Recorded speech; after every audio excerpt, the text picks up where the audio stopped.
My last day's Friday. My last day with my full term, or full time, so.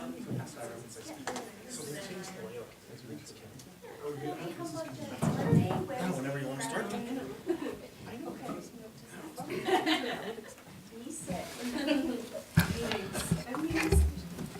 Okay, I'd like to call to order the Committee of the Whole meeting to be held, which is held this November, today, November 8th, 2017. And confirmation of agenda. Councillor Sobel, do you have anything to add? I do not, your worship. Councillor Bauer. I do, your worship. I would like to add under 6.7, please, just Remembrance Day protocol. Okay, thank you. Thank you. Councillor Montgomery. I have nothing to add, your worship. Councillor Cox. I have nothing, your worship. Councillor Peterson. 6.9, your worship, under IT training for council. Thank you. And Councillor Corbeil. Nothing, your worship. Okay, that moves us to number 4, confirmation of minutes. The minutes of the October 11th, 2017 Committee of the Whole meeting. Your worship, Jen. you need to vote on the motion, on a motion to. Oh, okay, sorry. So we have a motion to add to the agenda. You've all, I would Is that move what you mean, I would Jen? move Sorry. the agenda as approved, your worship. yes, thank you.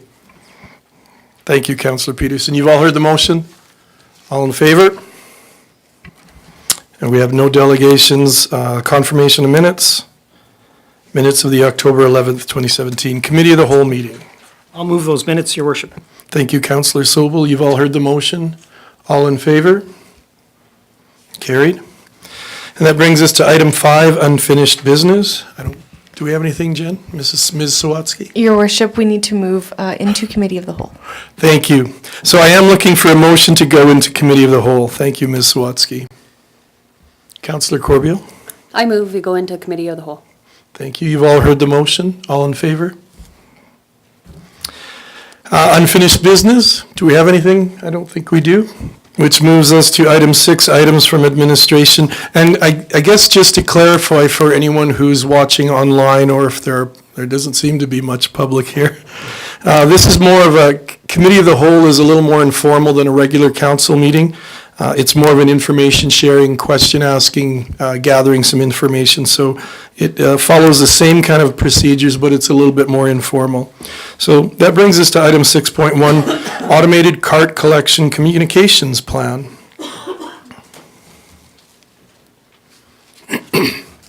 Thank you, Your Worship. Thank you. So I think you'll get a lot of Mark and I today, so we'll just alternate in terms of items. That way we won't get too tired of hearing one of us speak. So I think as council knows, Strathmore, the previous council, authorized going to sort of an automated cart system for solid waste management collection as part of the new solid waste contract. So what that entails is rather than the old motley assortment of bins that folks would drag out, the solid waste management technician, will say, garbage man would pour into the back of the truck and move on. The town's contractors will be moving to an automated system where standardized carts are picked up, dropped in, lowered down. As part of that, that's a big transition for Strathmore residents. New ways to sort of deal with as well the black cart, and then which is for garbage, moving into eventually the green cart, which is for organics, and in the long term, maybe even the blue car, which is the recyclables. So there ends up needing to be a lot of communication with the public to talk about how this rolls out, what sort of practices need to change, and even just communicate the town's intentions going to this route. So the town staff has worked with Tetra Tech to put together a communication strategy to sort of reach out to the community, explain to them what's happening, explain to them what's changing, and convey these messages. I will point to Hetty in the gallery as well. To give credit where credit is due, Hetty and Mark have worked hard on this. Hetty doesn't like to speak, so I'll speak, but she's done great work putting together this strategy. And again, getting out ahead of these kind of issues, even in a tight time frame, is really going to be key to making this project well received by the public. The difference, so often the difference between a great project and a good project is that communications and that acceptance. So as I speak, you want to pass around the posters and pamphlets? So Tetra Tech sort of put in a 3-phase project, 3-phase communication plan that sort of initially providing information to town and contractor customer service staff. So that's training staff, frontline staff and contractors who are going to be answering these questions, putting together scripts, putting together informational materials so that everyone's reading from the same choir book, as it were. Moving on to phase 2, which starts towards the tail end of November 24th. And that's where we start getting into putting out brochures, putting out posters, putting out informational materials to start reaching out to the community and educating folks. So that's going to include, and I'm going to read off a list here because couldn't remember it all and it cheats a bit. So that's going to include brochures, posters, diagrams, websites, Facebook, Twitter, bulletin boards, the local newspaper, the town electronic signs, and signboards placed strategically around town limits. So that's kind of, ideally that's sort of hitting as many possible avenues of communication as we can so that even though people will miss it and say they weren't informed, it's really trying to get as many as possible. So as always, sort of the least detailed information on the signs, directing folks to the web where we'll be providing the detailed information. I sort of won't belabor that today, but just really wanting to emphasize to council, this is one that staff have worked hard on and really trying to get behind this communication strategy, or get out ahead, of the communication strategy and hopefully make this as smooth a program as possible. That sort of prepared staff remarks.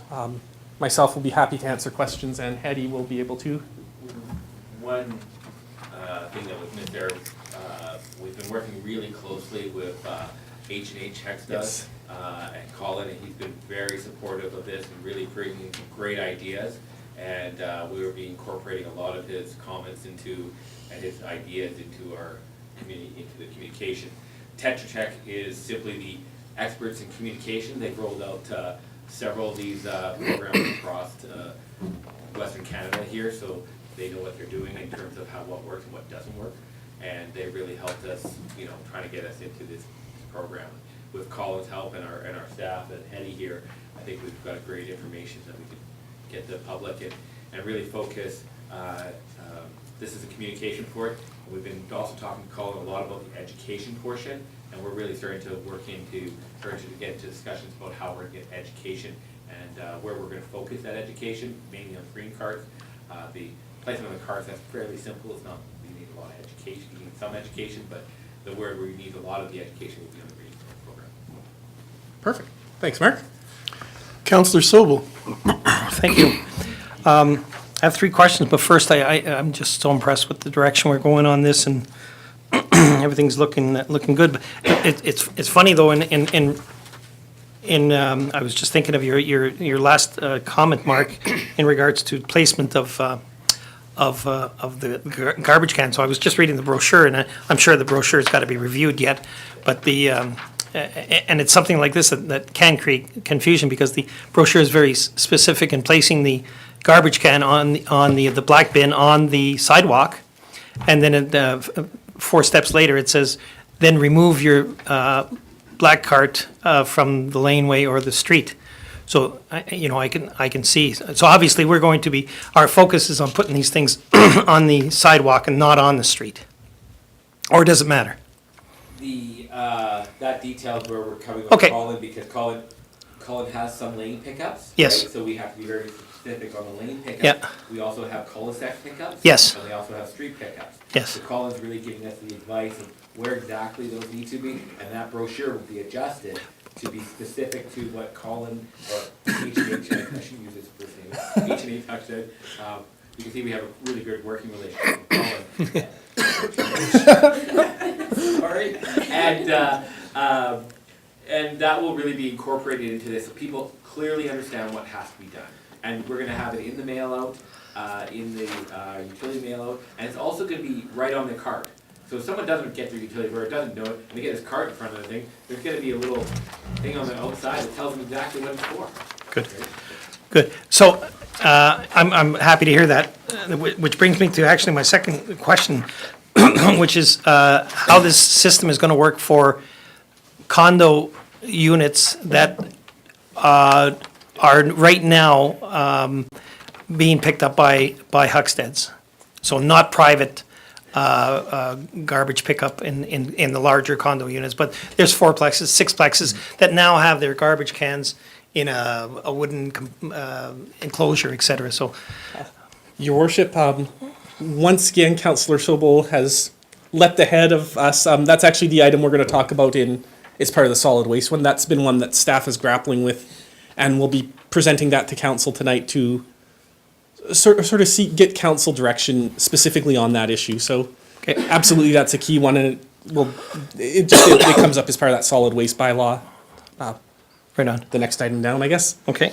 And my last question on this is, will there be any option for anyone to get a smaller size black bin in this program that you see at this point?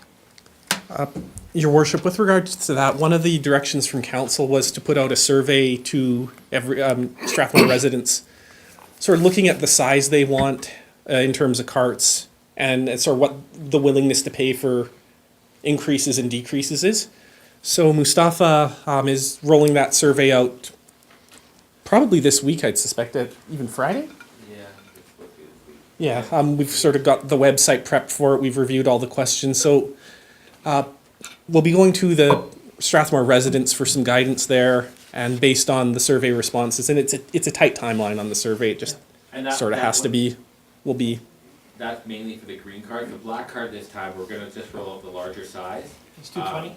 The 240. 240 rather. The 240 liter one, especially since the first 4 months, that's the only container we'll be collecting.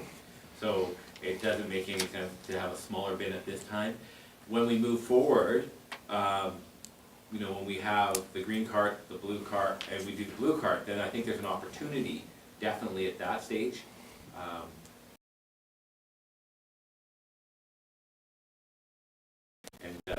H&H brought up a good point. We're rolling this right after Christmas, right? Yeah, I know. Their heaviest season, I know.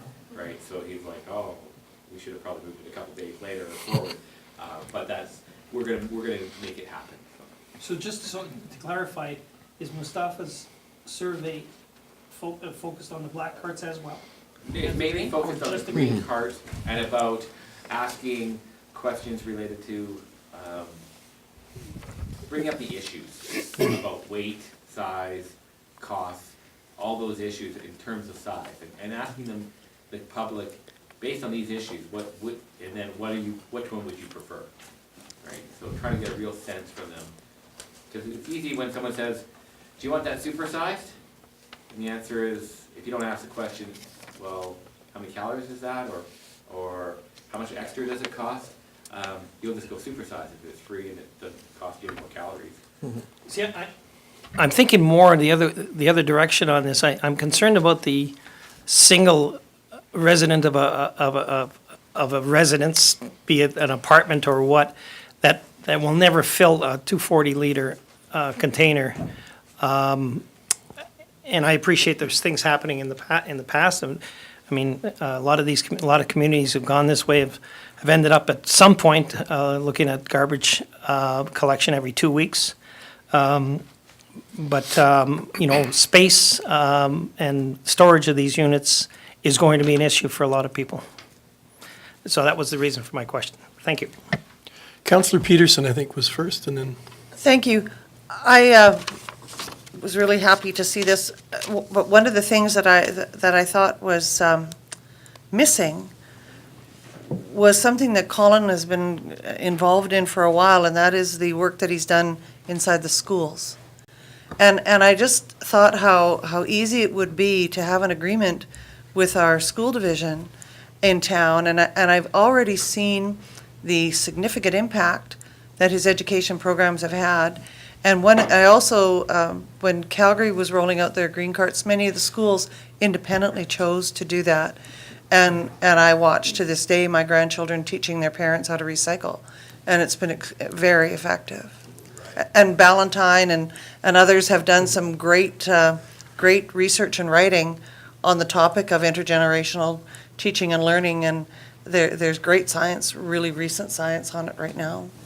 Your worship, I believe Hetty has an answer to that, but first I'll say as well, the power of grandchildren or children shaming their adult parents into recycling more or using the garbage better is probably also can't be underestimated. But Hetty?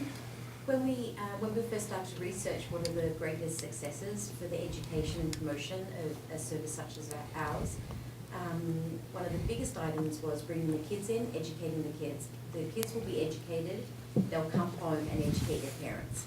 And often it's, well, Dad, why are you putting that in the black garbage? It's actually recyclable. So lots of parents in their business, they don't always remember. Kids are great to remind us of all of the things that we should be remembering. So we did have that conversation with H&H Huckstead. He has had a really great and successful program with the schools. We have lots of school kids that come to the site. So that's a big part of this education program, is there will be his mascot, there will be school programs. He's already engaged with Gold Meals, and he's going to have open houses as well at the recycle facility, where he can showcase the types, the cart, how to maneuver the cart, what goes into the cart. So we are partnering with him with this education program. And just to follow up, so in addition to the actual on-site trips that the kids will be taking, there'll actually be classroom instruction? I'm not sure how far H&H Huckstead has gone with those conversations. Our preliminary conversations were talking about the groups that have engaged with him on that site. So those are still conversations that we're still having this week. There's a guy named Roy Ballantyne that's done a tremendous amount of study on program effectiveness and facilitating intergenerational influence. And I think that, all schools are teaching recycling. And so I think it would be really, in addition to what Colin's doing, and he has been the initiator, but I think that there's a huge role for Golden Hill School Division and Christ the Redeemer School Division to play in this, and I think they'd be more than happy to do that. Thank you. Councillor Sobel, did you have a follow-up question? or thing? I just want to make sure we're talking about the same thing. You're aware that we are doing composting in all the schools? Yes, Through I Huckstead know, and but through I'm the talking about sustainability teaching the program. kids how to use the carts. The black carts or the green ones? Eventually, all of them. I think that if they were to introduce it into the curriculum, it would be across the board. Yeah. Councillor Corbeil. Thank you.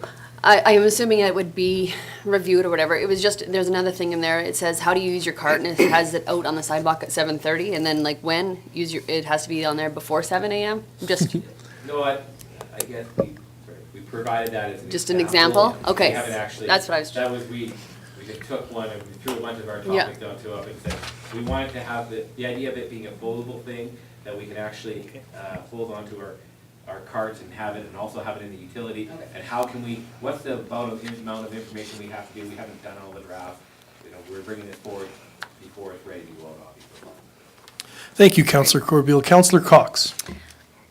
Thank you, Your Worship. My question's kind of along Bob's line as well, talking about how big, and that there's people that won't have placement. What about those that can't lift that thing? Roll it, whatever. It's big. And some days when I'm all dressed up, I have a hard time getting mine to the curb, and it's not that big. Your worship, I suppose I'll try to answer that. The carts do have some weight, but sort of a lot of the weight does come from the garbage. So if someone, especially if initially Strathmore is doing the weekly collection, ideally someone who isn't producing a lot of garbage won't have a lot of weight with those.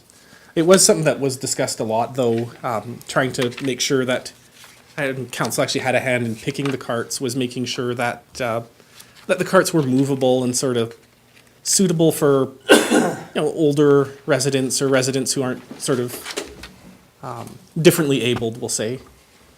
And I think that's one that as the program rolls out, there'll have to be some accommodations made and some iterations on that.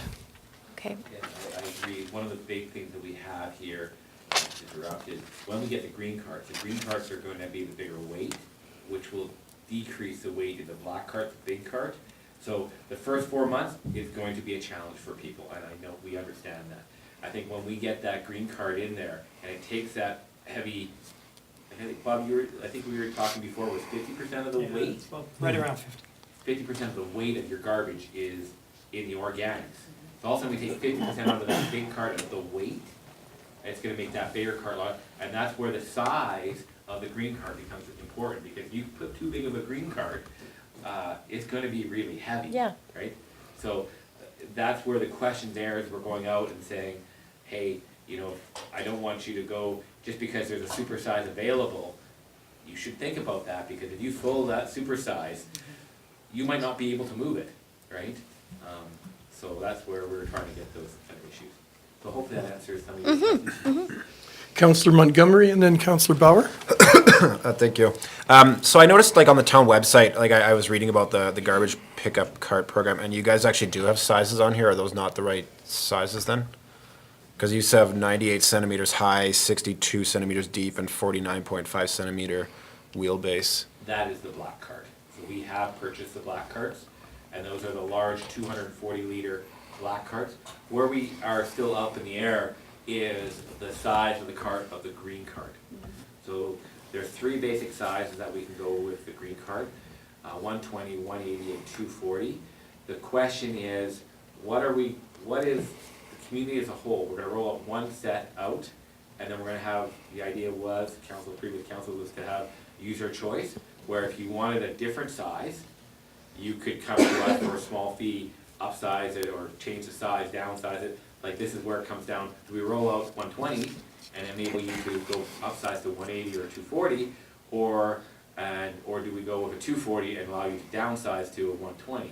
Like, those are the questions that are, in order for you guys to make the proper decision, we need to give you some information of what the community thinks along with what your discussions are. That was where the survey was gonna help you make those decisions.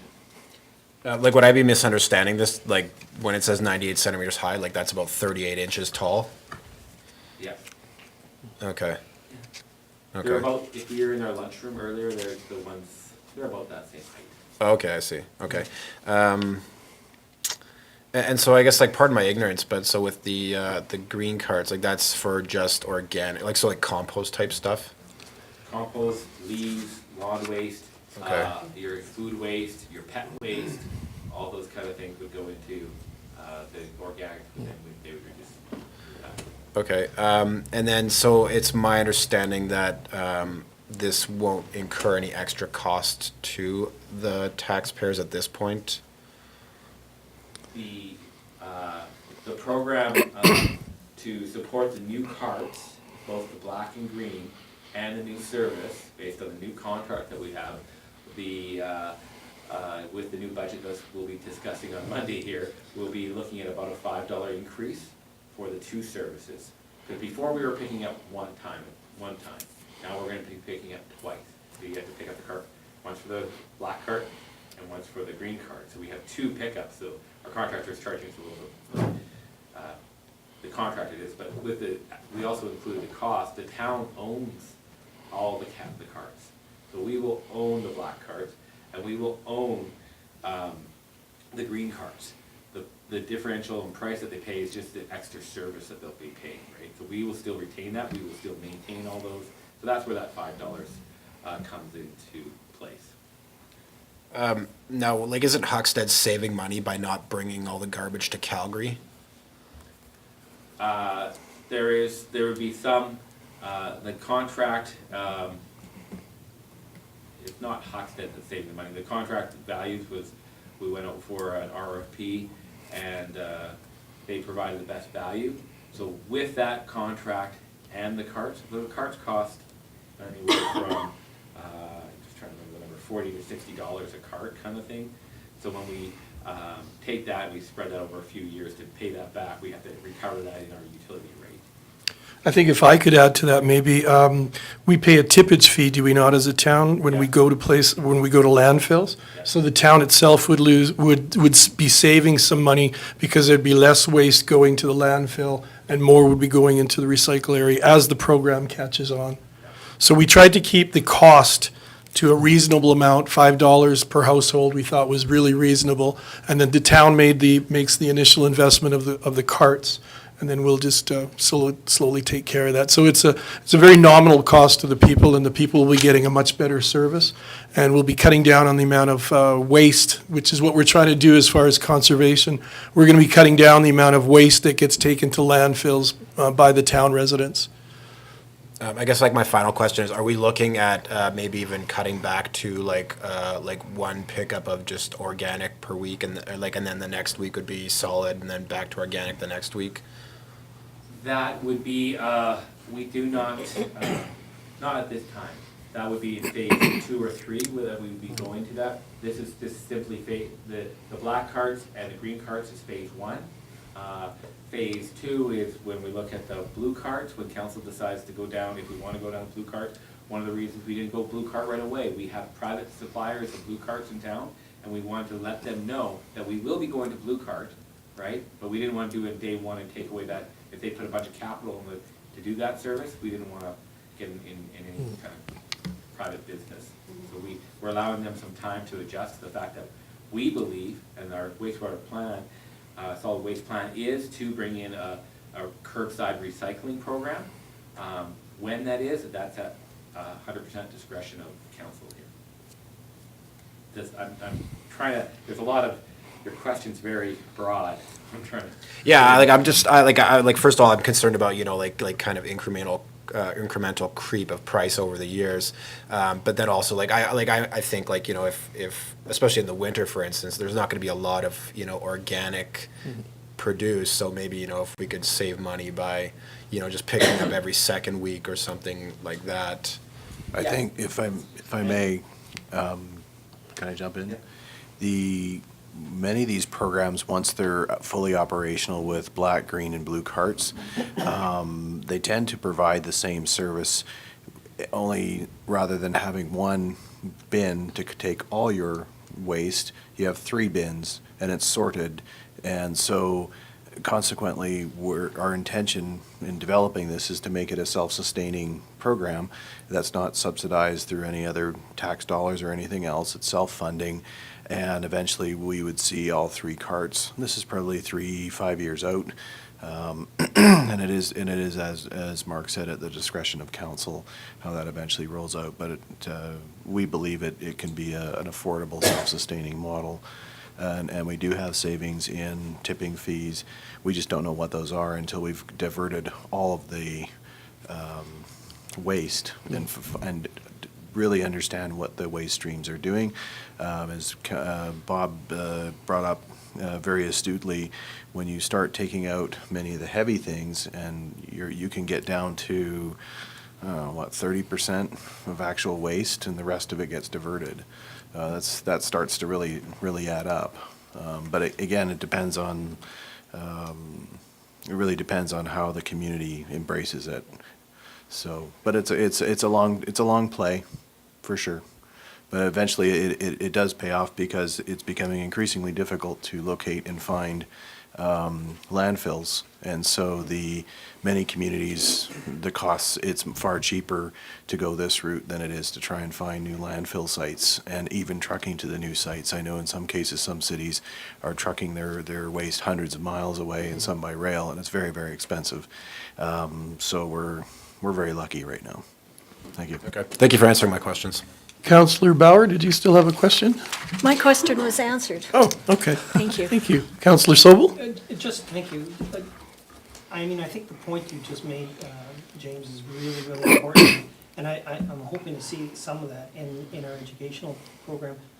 People have to understand that landfill sites are going to stop taking some sorts of garbage, of compostable material, for instance. They're just not going to take it. We won't have a place to send it. So I think it's very important that our community understands that we don't have a choice in this. We have to do this.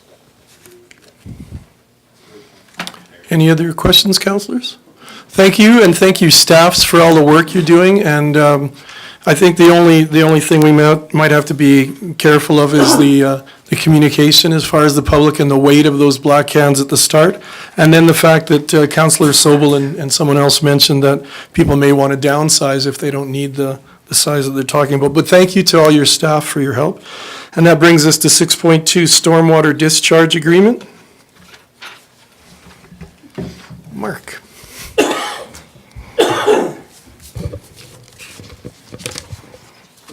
Thank you, Your Worship.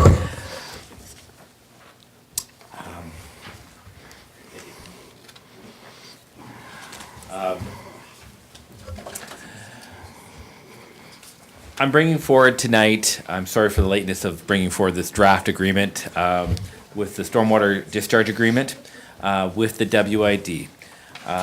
This is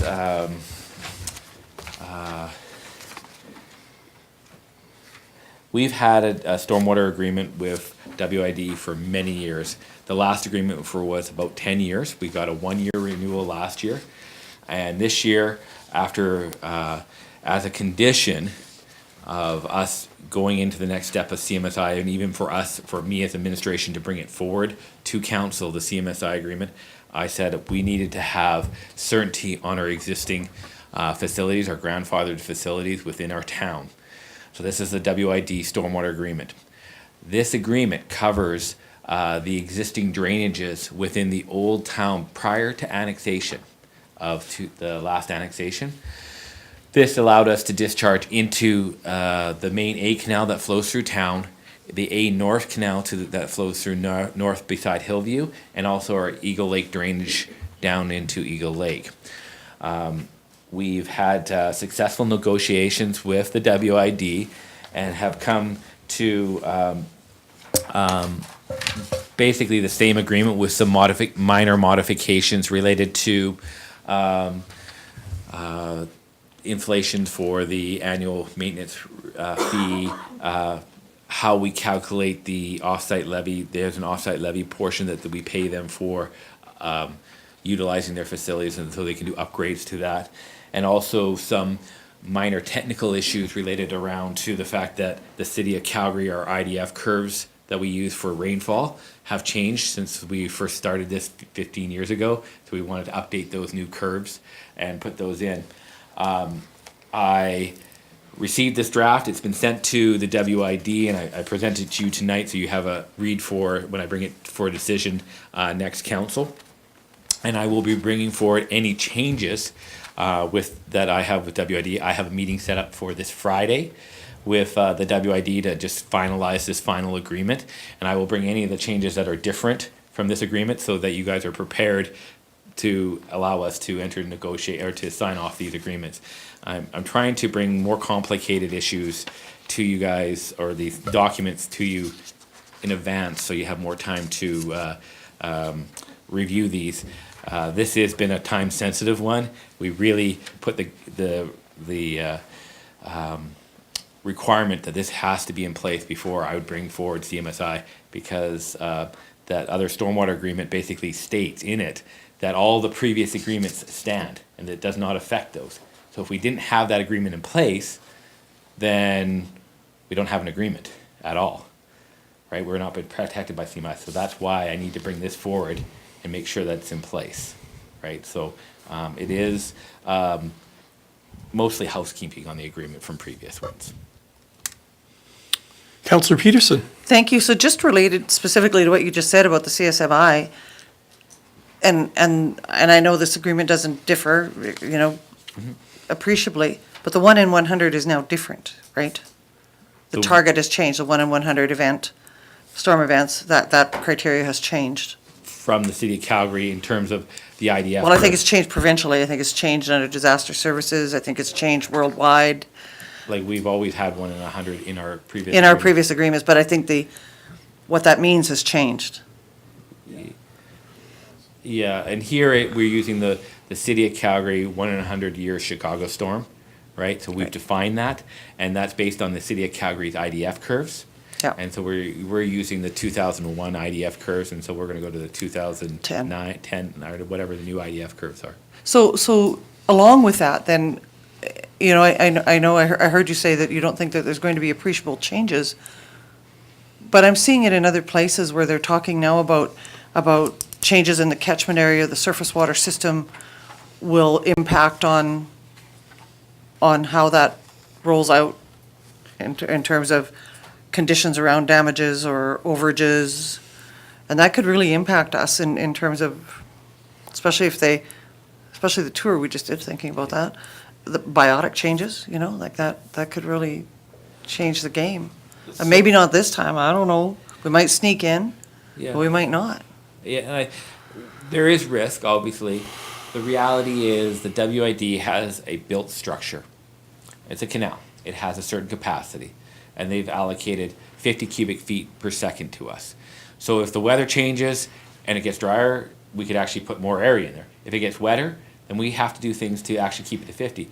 They don't have additional capacity beyond that 50. That's what this agreement says. We have to manage our own stormwater to that level. Right. The 60. So we have to, that's where the process of keeping the IDF curves up to date. And it might mean adjusting some of our orifices, our control structures, putting a little bit more storage in. Deepening ponds, putting up bigger berms. All those kind of things. Those all have to be done. And by the way, we are not compliant. We're almost compliant on the A Canal and A North. Eagle Lake. Not Eagle Lake, no. We're not compliant on Eagle Lake, and we need to invest some money. And that's some of that off-site levy stuff that we'll be talking in budget that we need to do, right? So that's a huge concern. The whole stormwater thing is, in terms of Eagle Lake, and when we talk about catchment, is that going to be an issue for Growth Management Board down the road too? Especially as that's one of the areas that's come into the, And that's where CMSI is really part of that. We will be all on the same playing field. In service, but not in Eagle Lake, because only town of Strathmore and Wheatland County and WID actually go into the Eagle Lake. But into the Serviceberry catchment, you're talking City of Calgary, you're talking Chestermere, you're talking Rocky View, you're talking Wheatland, you're talking us. Chinook, further north even. Yeah, and everybody's draining, and we're all going to agree to standard discharge. We're all going to share in the cost of that system, and that's where the real advantage of that, so that we're all playing in the same playing field, right? No community is going to be able to take advantage of stormwater over another community. One of the things that Victor said today about Environment Canada getting involved at a different level applies to this as well. And I guess that's one of my biggest concerns about, you know, if we can make a 10-year agreement now that gives us a 10-year window to work into the future to resolve a lot of the issues, but if we don't do it, if we don't have it, it's a game changer. Right, and one of the things that is coming down the pipe, or like stormwater has really evolved over the last 20 years. Originally, stormwater, they came along and it was all about flooding your downstream neighbor. You develop a new area and you pave it and more runoff would come off and it'd go down and you get a flash flood and you'd flood the guy downstairs and go, you allowed that development to occur, you flooded my place, you pay me for it. So they started putting these dry ponds in. It used to be all about dry ponds and controlling the rate. So it'd flood in there, fill up the pond and drain out. And then about 10 years later, it came up. At first, it was 1 in 25-year storm, and then it went to 1 in 100. And then it went to, oh, wait a minute, we need to increase the water quality. So they went to these, you'll see a lot more wet ponds in town. And that was because it dealt with, and these forebays, and dealing with the water quality, taking the particulars out, and knocking off the phosphorus and all the stuff that are bad for the downtown. And lately what's happened is they're starting to come into another criteria called volume control. They're saying, yeah, you have the same rate and you have the same water quality, but before it only ran for 3 days. Now it runs for 8 days at that same rate. So now my stream, it erodes faster. So that's where the new thing is coming, is the volume control.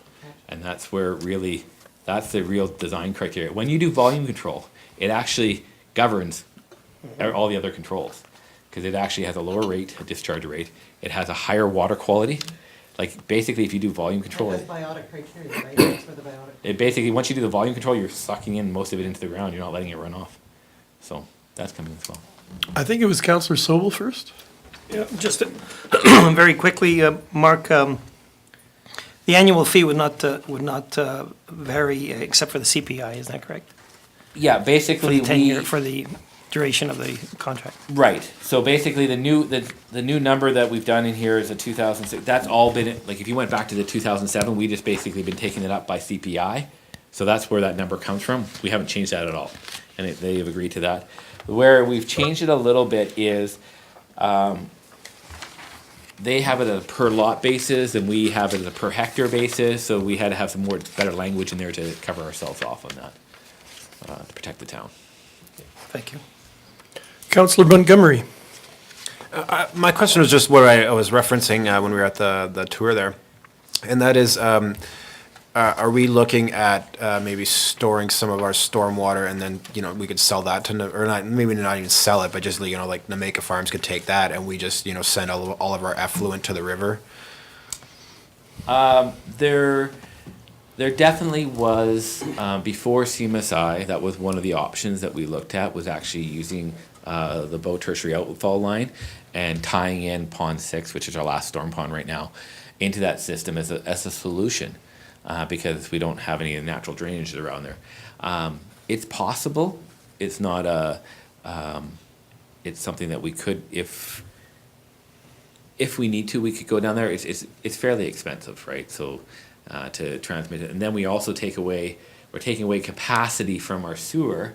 So instead of having capacity, say, for 45,000 people in our sewer, we then would only have capacity for, 20,000 people. Then we have to build another pipeline at some point in the future. So it's a balancing act for us, and it's definitely a possibility if we get into a bind, but it's not something that is our preferred option at this time. And like, so, when you mentioned the phosphorus, so are we expected to treat the stormwater in any way? The treatment for stormwater is not like a water treatment plant or a wastewater treatment plant. We use natural processes. So we use basically big ponds that settle out particles, and most of the phosphorus and most of the stuff is actually on particles. So if you can drop those off, that helps a lot. We have 4 bays. If you looked up around Grace Park, those 4 bays, those are a perfect example of what we did. We put those in the top end of our system to take the particles off that come into our storm sewer, drop them off in there, and doesn't go into the wetland area. So then we go in there, and every 10 years or whatever, we go and we dredge out those storm ponds, those 4 bays, versus trying to dredge out the natural ponds, right? That's one of the reasons we're doing that. Okay, So thank you. Thank you. And the only thing I was going to ask is, do you see, as we move forward with this agreement, that there'll be more subdivisions needing evaporation ponds then, more construction of those? This agreement deals with anything in the old town, right? Okay. So it does not have any impact on the evaporation ponds that we're doing for any of the ones in Edgefield or any of those ones. But the CMSI, if we can get that one agreed to by the end of the year, then we can work around evaporation ponds. Okay. Yeah. Thank you. And thank you for all your time and efforts on this too. Thank you. This brings us to 6.3, the waste management bylaw.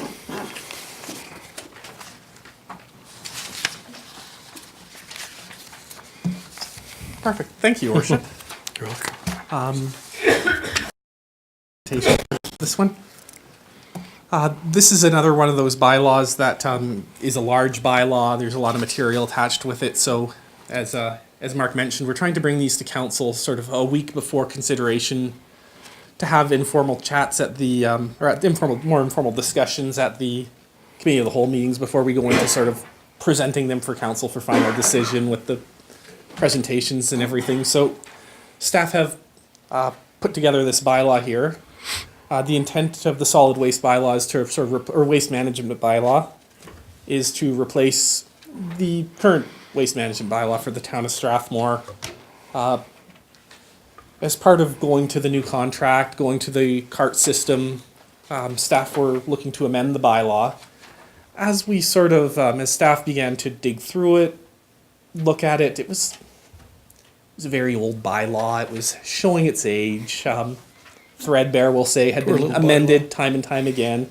So the decision was made, you know what, let's just start over, write a new one using sort of current language, current definitions and definitions that sort of match all our other bylaws to avoid inconsistencies, and using the new format that we'll kind of use for a lot of the other bylaws you'll be seeing in the future. So that was why the decision was made to replace it.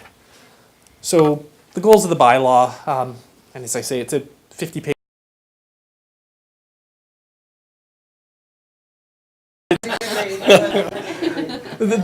The goal is to be a lot more clear. The newer trend in bylaw writing is to use more plain language in bylaws, to be a lot less looping, to be a lot less bureaucratic sounding. So ideally, this bylaw achieves that. So the goal is to amend the definitions in the bylaw to be a lot more contemporary, sort of reflect current practices. Make changes to the bylaw to make sure we're addressing the new cart system, the requirements of that. Improve the clarity of the document using a lot of those plain language. So changing the permitted waste. This is one that had been adapted again and again. So at the tail end of the document, sort of in the appendices, staff have laid out sort of what's acceptable material, what's not acceptable material. Going to these appendices is always nice because it gets you sort of nice pages you can print out to give to people rather than check clause 621 of the bylaw.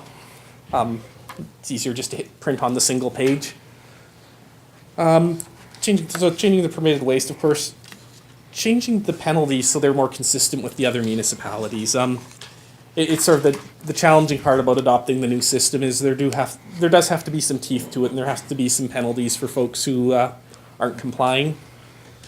That being said, talked a lot about how to address the bylaw compliance and working with the contractor, and I will say working with H&H, talking about how to enforce this. So rather than just issue violation tickets right away, the goal would be to have the contractor put little notices on bags, so have the contractor do it themselves, then move to sort of an educational model of teaching people who are sort of consistent offenders. And then finally, if someone is committed to offending or just isn't getting the message, the bylaw does provide for ticketing that bylaw can issue. So the bylaw itself, and we'll do the big formal presentation next week with all of the facets, but the goal is just to get council that opportunity to read it early, as well as to look for direction. And we alluded to this earlier when Councillor Sobel brought it up, was the issue with multifamily. And this is when staff are continuing to work through and are to an extent looking for council's direction on this. Right now, the town doesn't provide service to multifamily developments except where the town does. So there are a few instances where the town is providing services to some multifamily developments. These are kind of grandfathered. The town had always done it before. It's not a lot of units. We'll bring sort of the specific numbers to council, but it adds a layer of complexity as well, looking to how the town will deal with especially multifamily going forward, in terms of duplex type I guess we'll deal with the easy ones first. So with regards to larger multifamily developments, apartment blocks going forward, the bylaw doesn't conceive dealing with those. Those are best served by the condo board or apartment manager hires a contractor, generally dumpster type services.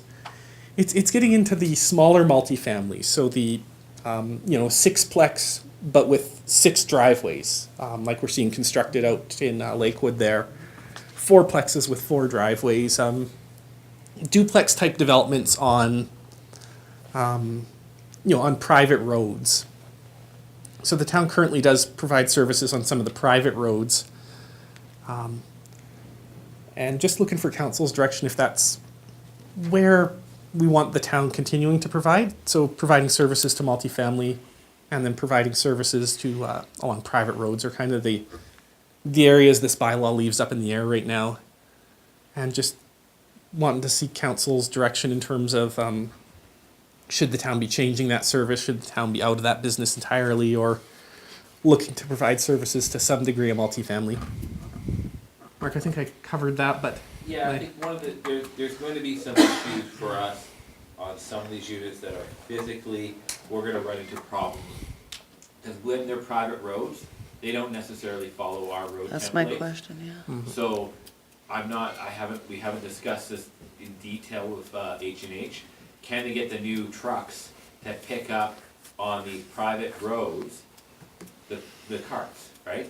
Number two, on like the big sixplexes, if we ultimately go to 3 carts per unit, Where are they gonna put there's it? not enough room in front of on a 50-foot lot for a sixplex. Right. So although they're grandfathered right now, and we could probably continue that service for a while when we only have 2 carts, and you have 6 times 2, you know, there's 12 carts. That becomes quite on a 50, like these are, and where is that split point? And then there's, like I looked at some of the places, and I didn't look at them all. It was random in some places. There would be 2 duplex multifamily house units.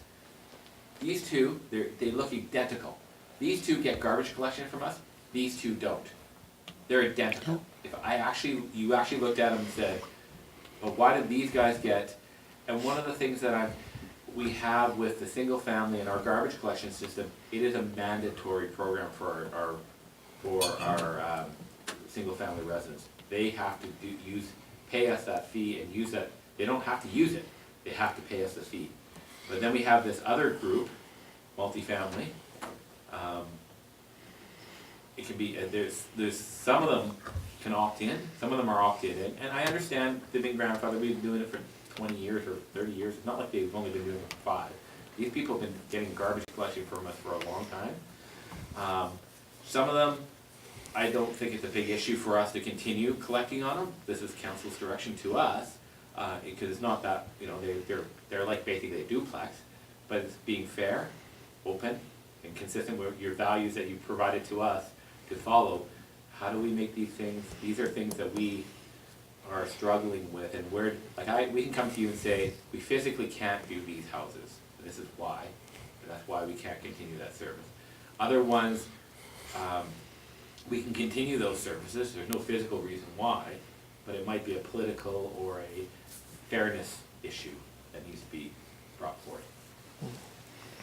Councillor Peterson. So just following up, Before council Yeah. makes any comment on that, I'm going to excuse myself as a potential conflict. Okay, thank you. so I'm thinking about areas like Crystal Ridge. Yeah, so I'm thinking about areas like Crystal Ridge development where there's a private back alley, and the people there have commented that they won't have room, exactly what you're talking about in the front, where they have the front driveways. But they're saying, gee, we could maybe put them in the back alley, but that's a private alley. And so is this kind of what you're talking about? So some of the locations that we've experienced some challenges picking up is some of the older areas where there's some infringement on those alleys, and we've been able to resolve those. It's the newer areas where some of the standards may not be consistent with the town's roadway system, so it's hard to get the vehicles in there, in those small spaces. And then you also have to consider when there's a cart, there's a meter on either side that has to be left open. So you put 2 carts, you know, you're at 5 meters plus, and then, well, that's possibly your whole driveway. So, and then it's being able to pick that cart up with the arm as well is the issue. So there isn't the width for the vehicle, and there isn't the width to use the arm, which is the service. So that's the challenge I see. So I am just possibly the worst possible person sitting behind this table to speak to this, because I don't have a clue about all those nuances that you're speaking to. But is there opportunity to, you know, for apartment dwellers or condo dwellers to share? You know, if there was written agreements, is there any kind of licensing process that could be utilized for more than one to share? I don't know if that's is it too cumbersome? I can imagine that it would be, but I'm looking, talking off the top of my head. I don't understand this. I can honestly say I don't have a perspective. There's so many different multifamily configurations. Some of them are perfectly, they're just big, they look like duplexes. there's no difference between their house and the other one, other than it's zoned multifamily, right? And it has, you know, some duplex houses in the front, and in the back it has a big apartment building. In the big apartment building in the back, they have a big bin, and they use that, where these duplex units in the front actually get our garbage service, which, yeah, they probably could all go to the condo board, but I don't know the details of how that was put together. There's other areas where we have a whole, what's the neighborhood by the lake, I can't remember, by Strathmore Lake. Your neighbor. Like, up in, these ones are actually private streets, right? Yeah. Well, we can do garbage collection for them, right? We have in the past, right? But those are almost, there's no difference in single family other than they're in a multifamily. So these things, as long as we can physically do that, then it's a council decision. If I can't physically do that with my garbage can, then I'm gonna say to you, you know, Can't do it. I can't do it, right? And I'm not gonna tell you, if Colin's gonna tell me, or H&H is gonna tell me that that's gonna be the case. We have other locations where, we have a sixplex, and they have, what do you call that? Oh, the issue is especially where, you know, it's a sixplex or something on a shared parking lagoon. So rather than everybody having a separate driveway, it's, you know, one curb cut and you kind of, I personally live in a unit like that where you have a bunch of different parking spots in there. And those are, of course, really difficult for the cart system because you really only have the one narrow driveway. Those probably do tend to be serviced by condo boards and with dumpsters, but sort of the way the bylaw is written now, there wouldn't be any opening for the town providing those services. So I think probably what we're looking for council guidance on is should the bylaw be left with some openings there where the town can be, or working with the contractor can provide these services, recognizing then that does become a mandatory fee we're putting on people where, you know, where they agree to it, or should multifamily be left to condo boards and the town stay out of it is probably the big philosophical question. Councillor Peterson. So if it were left to condo boards, would they have an option to do some kind of a group thing where they could still contract with the town and put it out in the front and, you know, where they would sort of determine, is there room for that in this environment? Your worship, sort of the way the bylaw is written now, there wouldn't be. The way the bylaw is written now, and this is what, And that's why you have it in yellow? yeah, is single family is mandatory, all participate, multifamily is none.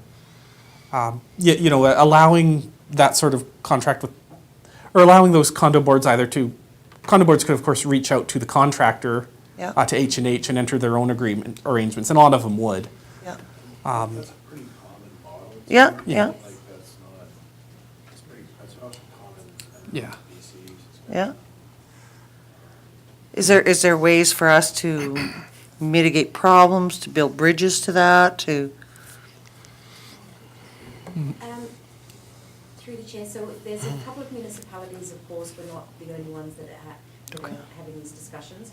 And what they have done is they've actually had the contractor deal with the condo boards directly, and they've been able to provide a different type of service. Some of them are similar, some of them are not. So I have read with other municipalities, that's how they have been able to provide that type of service, which is then directly between the contractor and the condo board. One of the items that was addressed by condo board is that because of their snow removal at their site, the contractor was not able to do the pickup. So, because when they come and clear the snow, it's not till 4 o'clock in the afternoon. Pickup generally occurred there at 7 o'clock in the morning. So suddenly they were left without the service until the following, whenever they schedule the next service. So I think some of those challenges for those condo boards possibly drove some of those conversations then with the contractors. Oh, I really appreciate that, putting it into that context helps, thanks. Thank you. Councillor Cox. So I just want to know, do you have a number of people that we're talking about? Number of residents that we're talking about that we're? Is it less than 40 yet? Well, we're Because looking at the different numbers. The area in which you're talking, right, That's a huge number. I think Brian's gonna look it up there. I had originally heard it was 100 and some, 120. Yeah, well, I would say even this little section here is that many. Right, and then, And that can't be the only one. there's some other options that we could look at. We could put in limitations on multifamily, saying that you could limit it to, basically fourplexes, maximum fourplexes we would do, right? We could put something like that, that we would allow those if they're grandfathered and they're less than a fourplex, we could continue that, or a twoplex, or they're like, fee simple, where there isn't a condo board, they're just a party wall kind of things. There's different options that we can put into the bylaw to give you guys, but the tools it's where do you want the direction to go with at the end of the day. We have, it's a very difficult issue. We don't want this to be a political issue. It's just what is right for the community, and you guys speak for the community.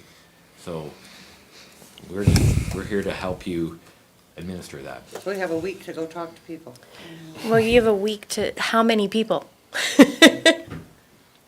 Are we going to either upset or?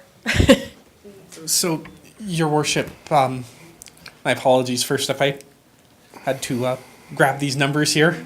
So, right now, in terms of residents who are currently in multifamily units and being served by the town, so who would see a real, losing their service as part of this, there would be 8 plus 2 plus 12 plus 4 here.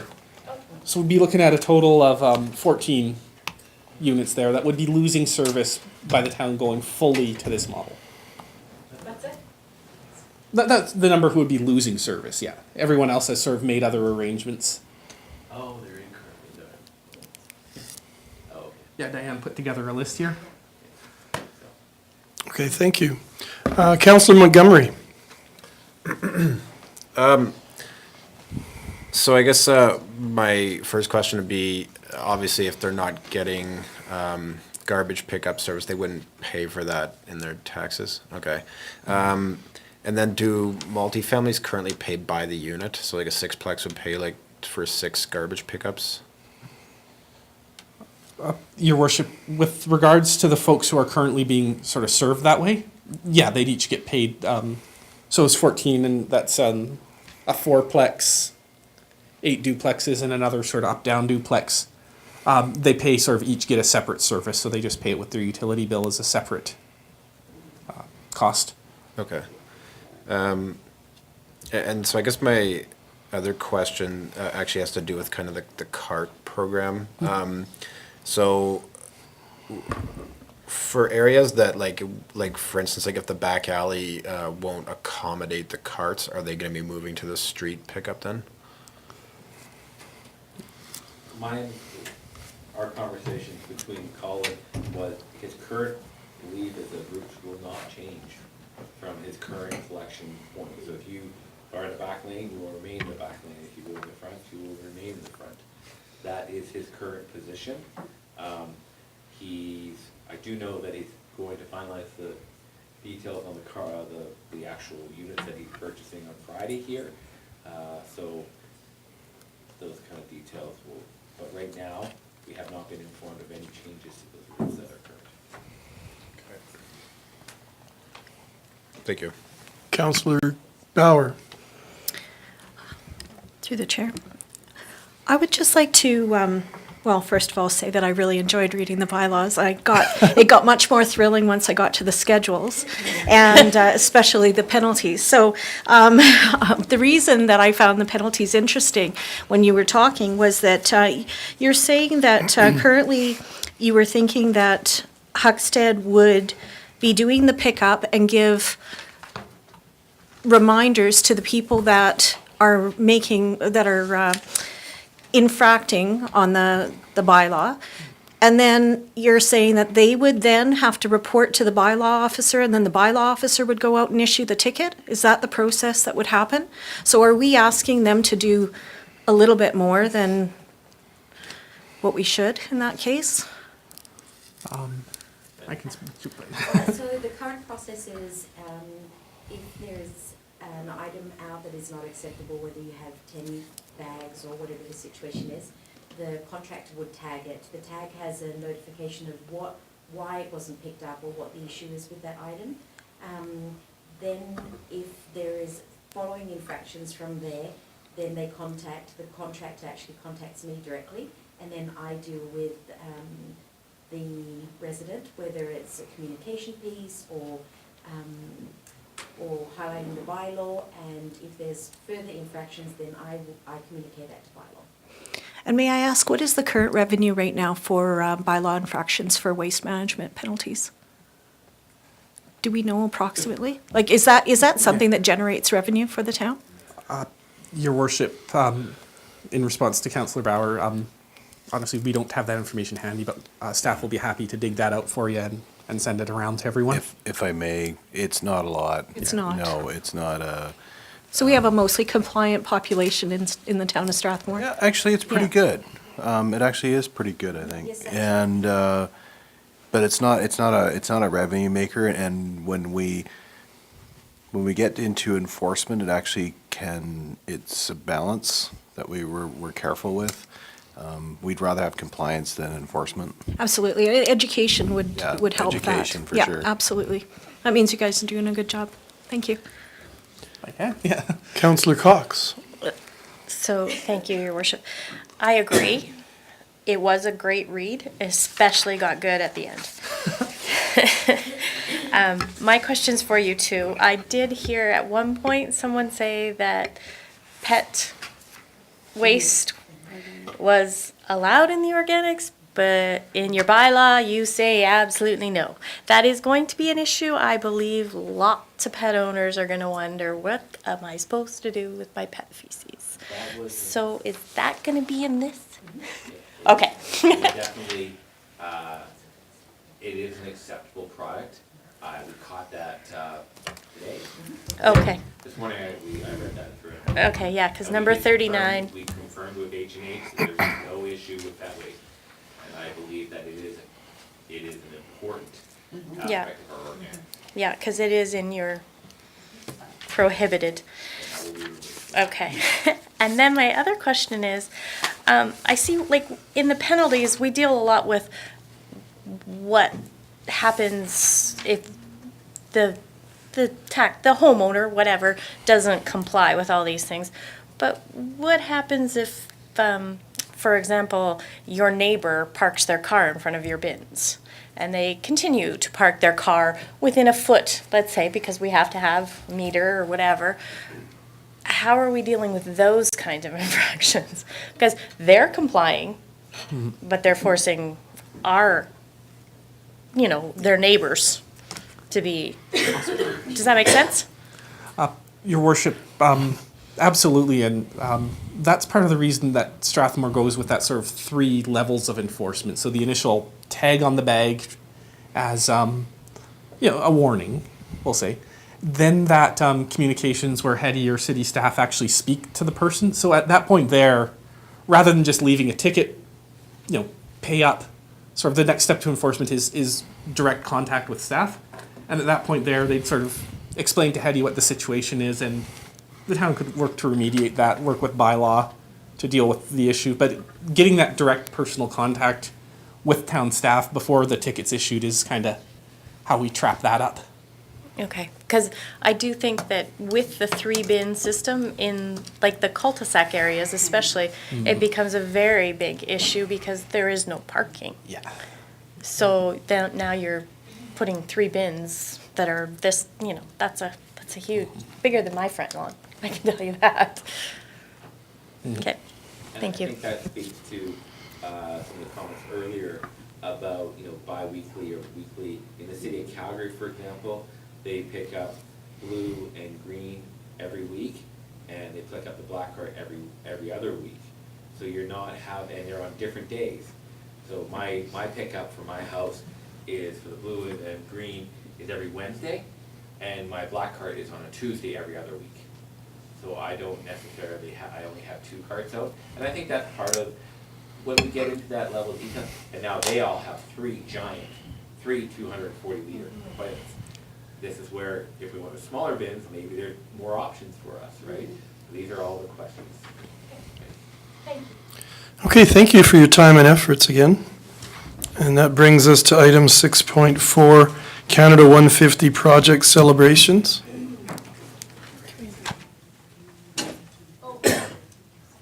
Thank you. Ms. Simpson? Thank you. We'll wait till Bob gets back. Sure. Pardon me? Oh, he's eating all the pie? Said you're eating all the pie.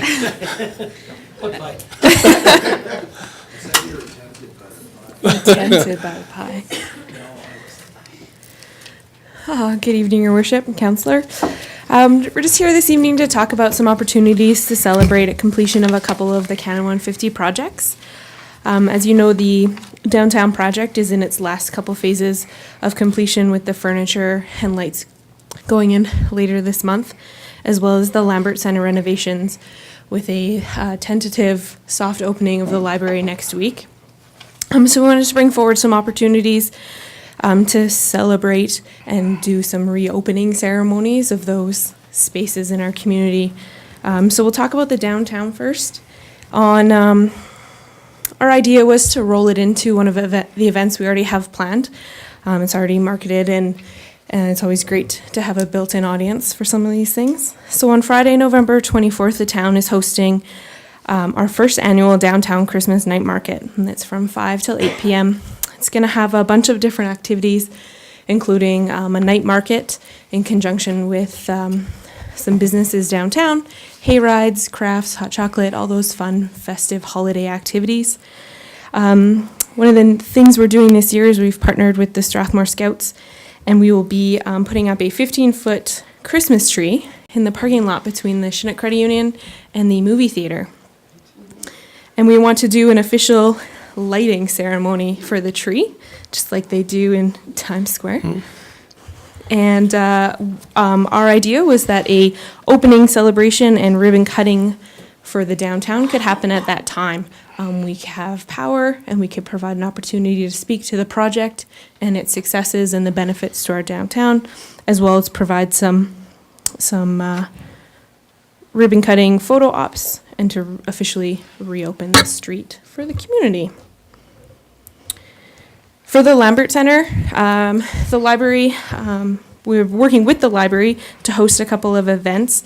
They're doing the soft opening next Wednesday on the 15th to the public, hopefully work all the kinks out. And then on Saturday, December 2nd, we'll be hosting an open house style event for the public to come and explore the new spaces of both the library and the Happy Gang, with an opportunity for the mayor or members of council to speak about the new great space that we've created. So those are our ideas. It's open for discussion with council, or if you had other ideas, we are open to those as well. Councillor Sobel? Busily trying to find this, but I thought I read today somewhere, Tracy, that the library's opening was going to be delayed. Not aware?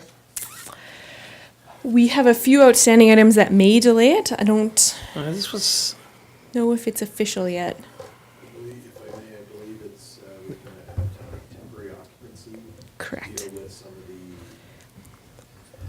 the issues. Yeah. You're still able to go in the building. so Yeah.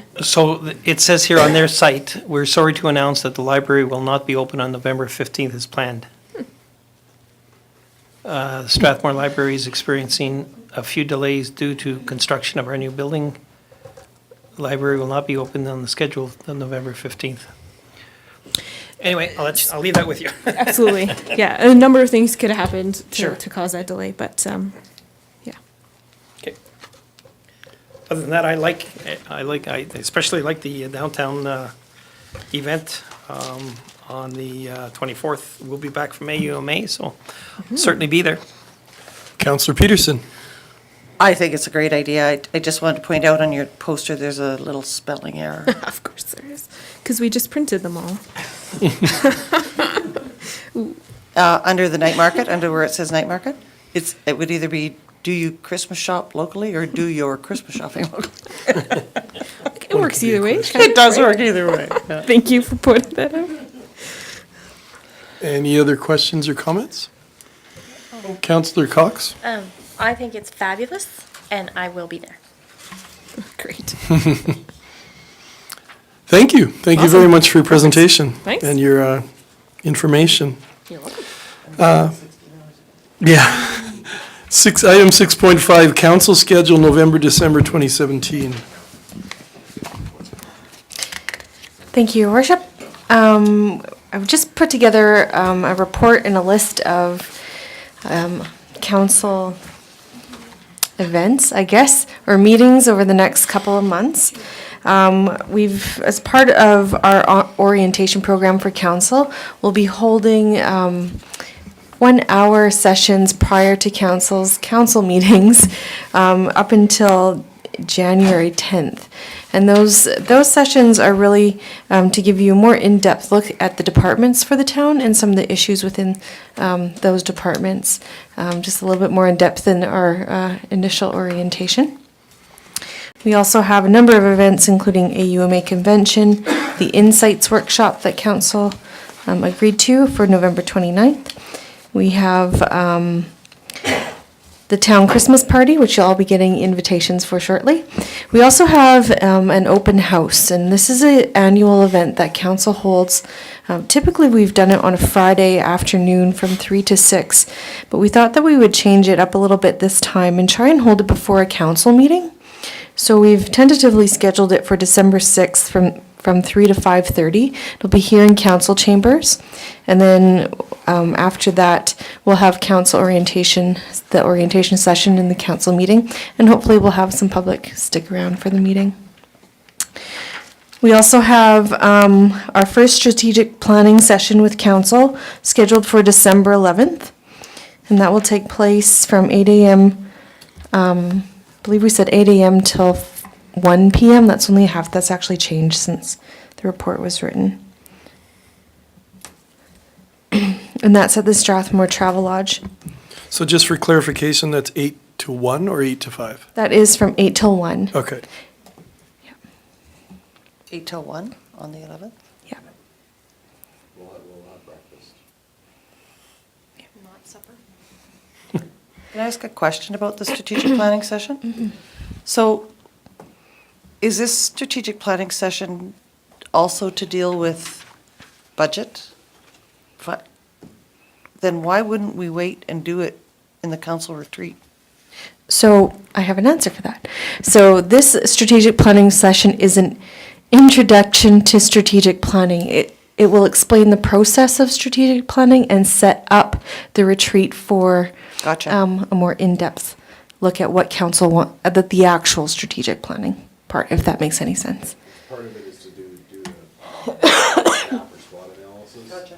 So, That's what I want to know. December 13th, we have another facility tour on the 13th, and that's when you'll be touring the Aquatic Center, Civic Center, Family Center, Youth Center, and Fire Hall. And that's before the Committee of the Whole meeting. Then in early January, we're proposing for council to hold a retreat. And what administration was thinking was a 1.5 day to 2 day retreat for council to get into their strategic planning. And we kind of need to discuss that a little bit more as to what council kind of envisions for, number one, location for the retreat, pretty much location, what dates would work, and anything that council would like to get out of that as well. So I don't know if council has any comments or has thought about that at all. So may I ask, please, what's been done in the past in terms of retreats? And do we have the flexibility to choose what our topics are, or are they predetermined? So if I may, the topic, it's wide open, but it is intended to be to develop an actual strategic plan for council, which is council's plan. It's not my plan, it's not Jen's plan, it is council's corporate plan. The past council did a abbreviated session where they developed an action plan, and they had some top priorities, and that was just to help guide a new council to some degree with some of the issues that they've been grappling with. So this is to get into the real nuts and bolts of what you see, what you think, and we can try and frame it up in a comprehensive manner, and for you to tell us what's on your minds and what's on the community's mind. And it's also meant to be a collaboration, so it's a pretty intense, thorough session. Not sure. Councillor Cox. So, my 10 cents, if we're gonna do that, I would prefer to be away, just so that we can get away from phones and so on and so forth. But having said that, I work full-time that month. It's usually on weekends. So, weekends would be good. Friday afternoon, I'm sure that wouldn't be an issue, but Okay. I would need to be quite weekend orientated. Things are a little tricky for me. Sorry. I can, I work too, so.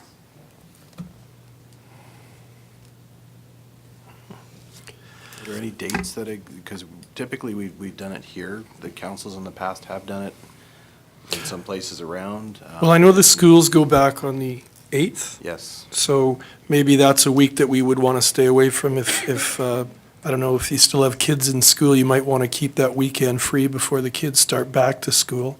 Yep. So, Don't do it the week before the 8th. yeah, but if you're not able to be there on a weekend, that makes it a bit I won't different say too. no, but it's just, I just have to be able to find somebody that can be with my kid. And if it's not too far away, then I can get somebody for sort of that, 9 to 5 kind of thing, but weekend nights and. Well, just before I go to Councillor Sobel, I was just going to say, I thoroughly enjoyed the Travel Lodge visioning where we were, I know you would like to get away, but I really thought we did a great job on that visioning one that was in town at the Days Inn, I believe. So that's something we could consider just for this strategic visioning one. Councillor Sobel. Very quick, is this a facilitated session? That'll be with? Yes. With Yeah, Rob? we're gonna ask Rob. If there's somebody else, that's okay too. Yeah, and I'm in check with the mayor on that. I thought that worked out really well there. Yeah, we can Councillor get food, Peterson. I've spent probably an inordinate amount of time because of where I worked and how I work on strategic planning. And I'm not saying that what we did at the Travel Lodge wasn't good, because what Rob Rycroft accomplished in a very short amount of time, I thought was better than what I'd seen in any other strategic planning that we did in the council. But it's far from optimum, in my opinion. And I think there's a really good reason why, the MGA speaks to in-depth disconnecting to connect over a significant period of time to be able to do that. And I have some experience of watching, other councils, the decade and a half my husband spent on council, and being able to observe what was accomplished in terms of teamwork, especially at the front end of a council. Not saying that you'd necessarily have to go every year, especially when you're doing 2-year planning. But I think it's critical. I think we have an opportunity here that shouldn't be lost. It shouldn't be lost. Absolutely. Absolutely. There is a place, there's a training facility called Ghost River. Yeah, I've been there. We were just there. I was just there a week ago. That would be it's purpose-built. Yep. You have to disconnect. You Yes. have to work. It's a good place. It can accommodate everybody. And it's nothing fancy, but it's, good home-cooked meals. There is another option. And one of the things that when Keith Schneider was mayor, one of the leadership things that I saw him initiate that was, I think, really good for young families, where they had the option at the strategic planning weekend, which was one of the few times they did a lot of their budget planning in town and their strategic planning away. But if counselors at their own expense wanted to bring their families, they could, because it was understood that there was some difficulty in night care and so on for young families. And it didn't detract then from young families being fully participatory in the council work. And it worked out really well. It was never an extra expense to taxpayers.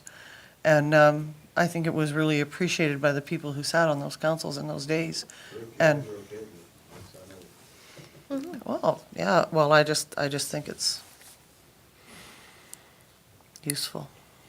Councillor Sobel. Thanks. So, I guess my problem is, if you take 10 people and you put them in a room, and you lock them in a room for 8 hours or whatever, you can be in Ghost River or Cochrane or Fort McMurray or Strathmore. Nobody would know until you left that room. These meetings require a certain amount of composure and some discipline on council's part. The iPhone makes it very, very difficult to disconnect. So no matter where we are connected. So if you're going to shut your phone off in Canmore or wherever we plan on going, you can shut it off in town. I just do not see the value.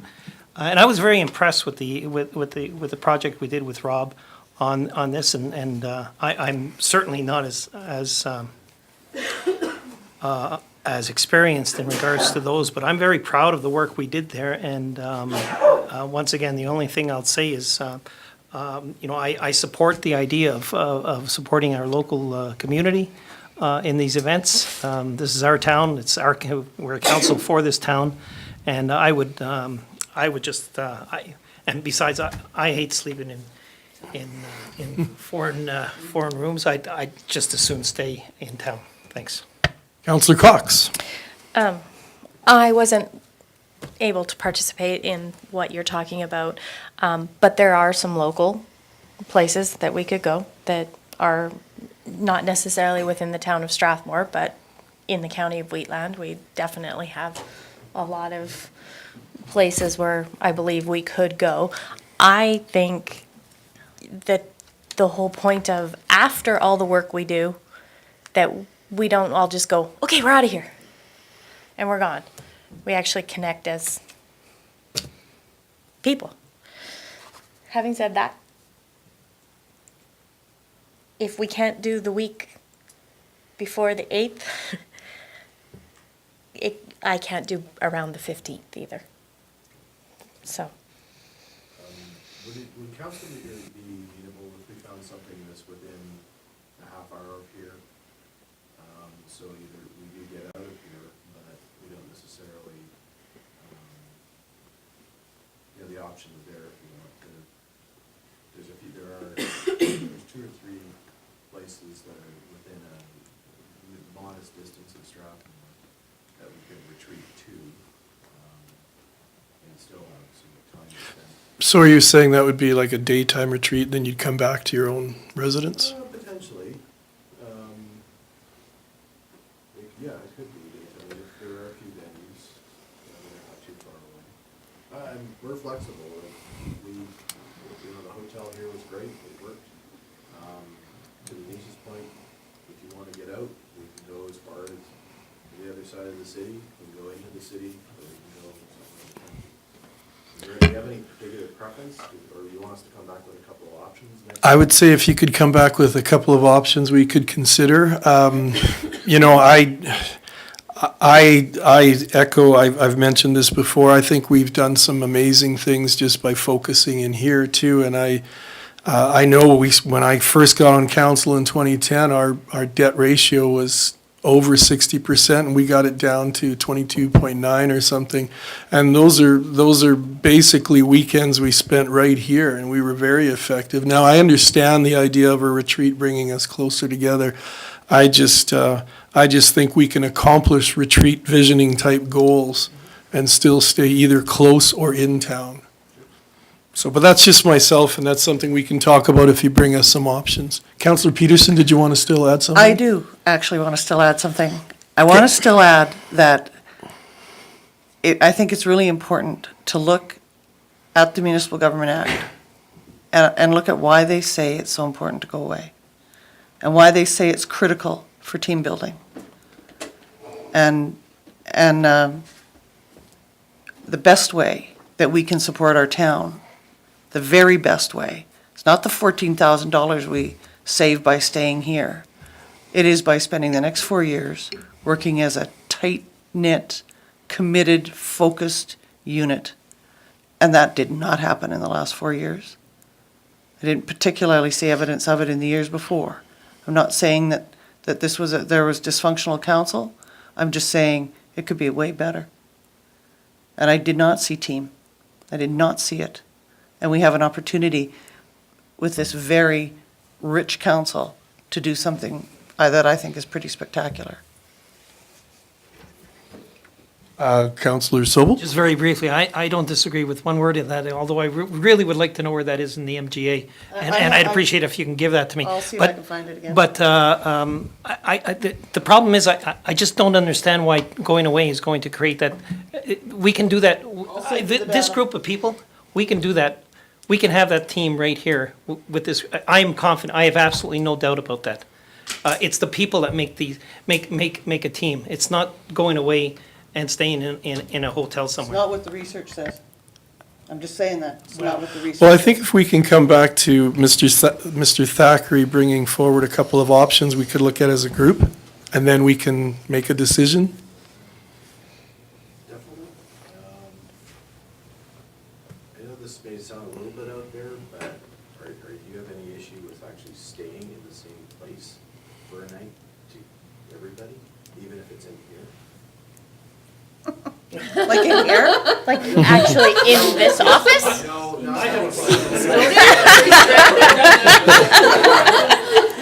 Ew. And he's starting to live your issues. Careful what you ask for. No, I just meant somewhere here in town, like one of the hotels, Like a staycation. a staycation. I'm not saying that's the best solution. Yeah. You know, to Lisa's point, but Councillor I'll Cox. come back with some suggestions. Okay. Councillor Cox? Okay. I want to stress that I don't think that we have to go away to accomplish what we need to accomplish as a strategic planning. I think that we need to bond as a team, again, meaning that if that means that we have to chop wood together, then we need to chop wood together. So not necessarily do we have to stay away, but we have to make sure that there's not just work happening at the retreat. That's all I'm saying. Councillor Corbeil? Thank you, Your Worship. Yes, no, I completely agree with that. I think that if we, at the end of the meeting, wherever we are, we have kind of an agenda where we go for supper, we go and we can do things. Like I said, I don't know if that has to be away, it can be here, but as long as there's some outside of work that happens, like as unity, right? That's all. I think it doesn't matter to me. Okay.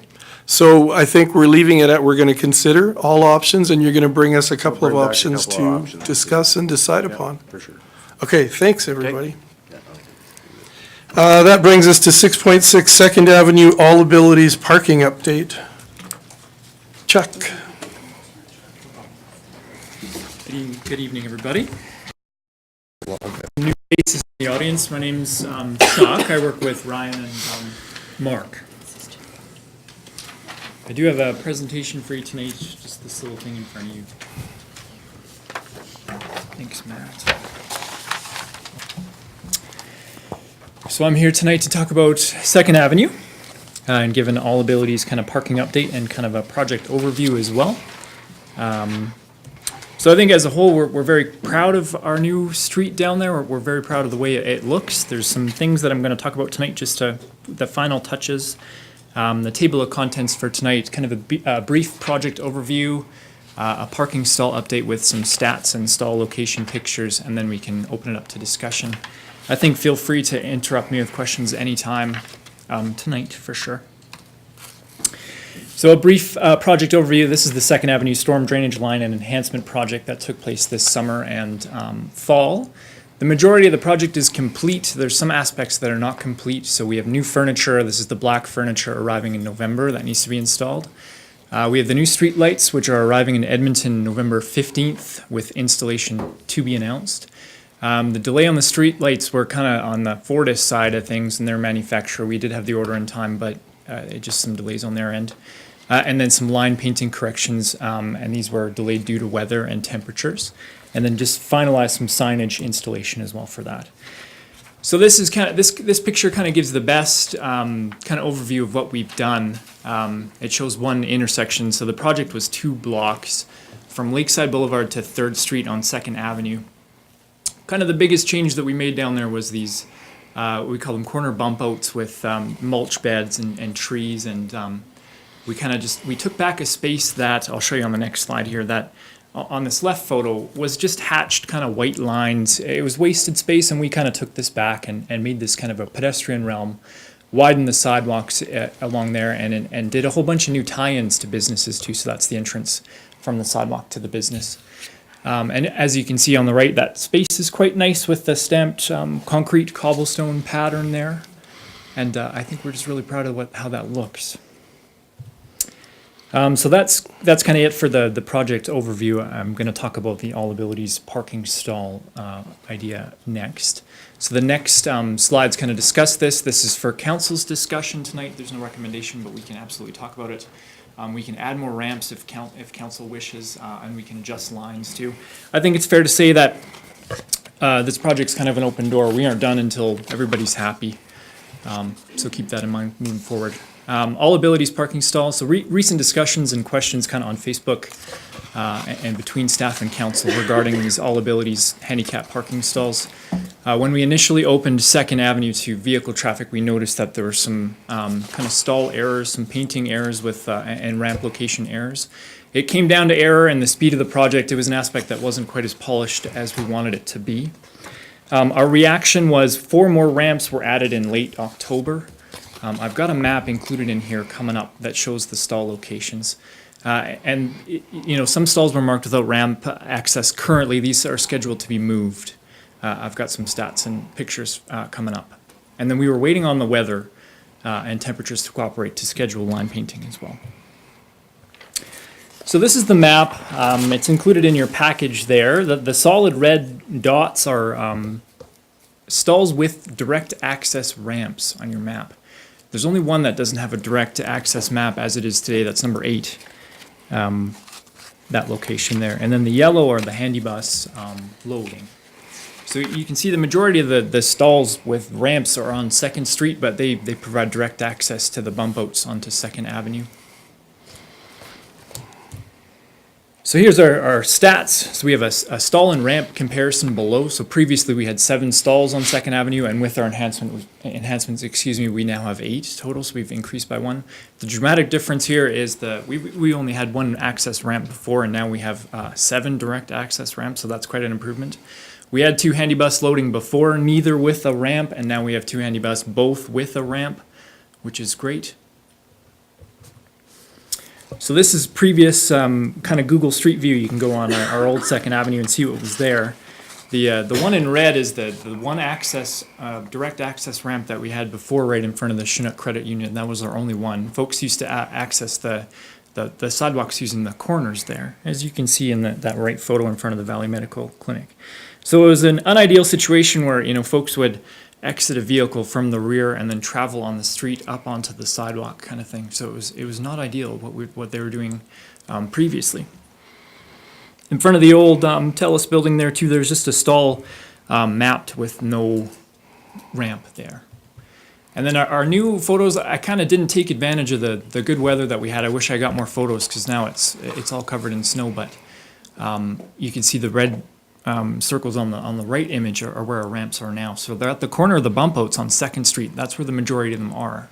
I don't have a photo of the Legion side there too, but on your map you can see we have one right by the Legion, and one right in front of the Valley Medical Dental Clinic there. So just kind of two questions to dive into discussion tonight if we want to get there. Just kind of two questions. So why were the lines painted as they were with some stalls having no access to a ramp? This just came down to errors and timing of the project. It was one aspect that it wasn't quite as polished as we wanted it to be. Line painting corrections were scheduled, but we had rain that day. So the second question there, why are some stalls being moved to 2nd Street? So currently there's a stall painted in front of Valley Drug Mart. And this is being moved to beside the standard shoe shop on 2nd Street. So why did we do this? We had a couple reasons. We didn't want a vehicle unloading a passenger from the rear of an angled parking stall directly onto the busy 2nd Avenue. So that's why we moved that stall. We also gain additional room on 2nd Avenue by moving the stalls to 2nd Street. So we take out that big handicap stall that's currently painted in front of Value Drug Mart, and we can adjust widths and or angles if we want to in the future. Another reason, it's part of our complete vision or idea for downtown. If we decide to do 2nd Street or 3rd Street or 3rd Avenue, this is kind of part of that idea. These stall locations will be great if we want to do those streets. Two more quick little notes here. They're easy to see in access spots while traveling north and south on 2nd Street. And they still, the new stalls as we show them on 2nd Street, still maintain direct access to the bump outs on 2nd Avenue. So this is my last slide for you tonight. I think overall downtown has never been more accessible. It's an overall, I think, a beautiful project. Totally open to council discussion if we want more ramps or new direction in that case. So thank you for your time. Thank you, Chuck. Any questions from council? Councillor Sobel? Chuck, will number 8 get a ramp? Is that destined for a ramp, or is it going to remain rampless? I think the current plan is for that one to, I mean, correct me if I'm wrong, Mark, but I don't think that one's going to get a ramp because our idea was there is kind of a way up into that.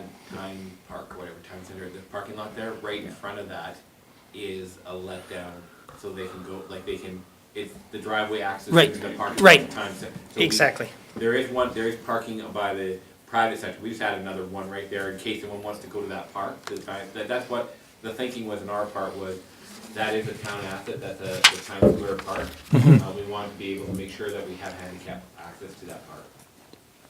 I guess if we could add, as I mentioned to you, we have proposed in the budget to do 3rd and potentially 2nd and 3rd streets, either sort of like a 2-year phase or 1 year.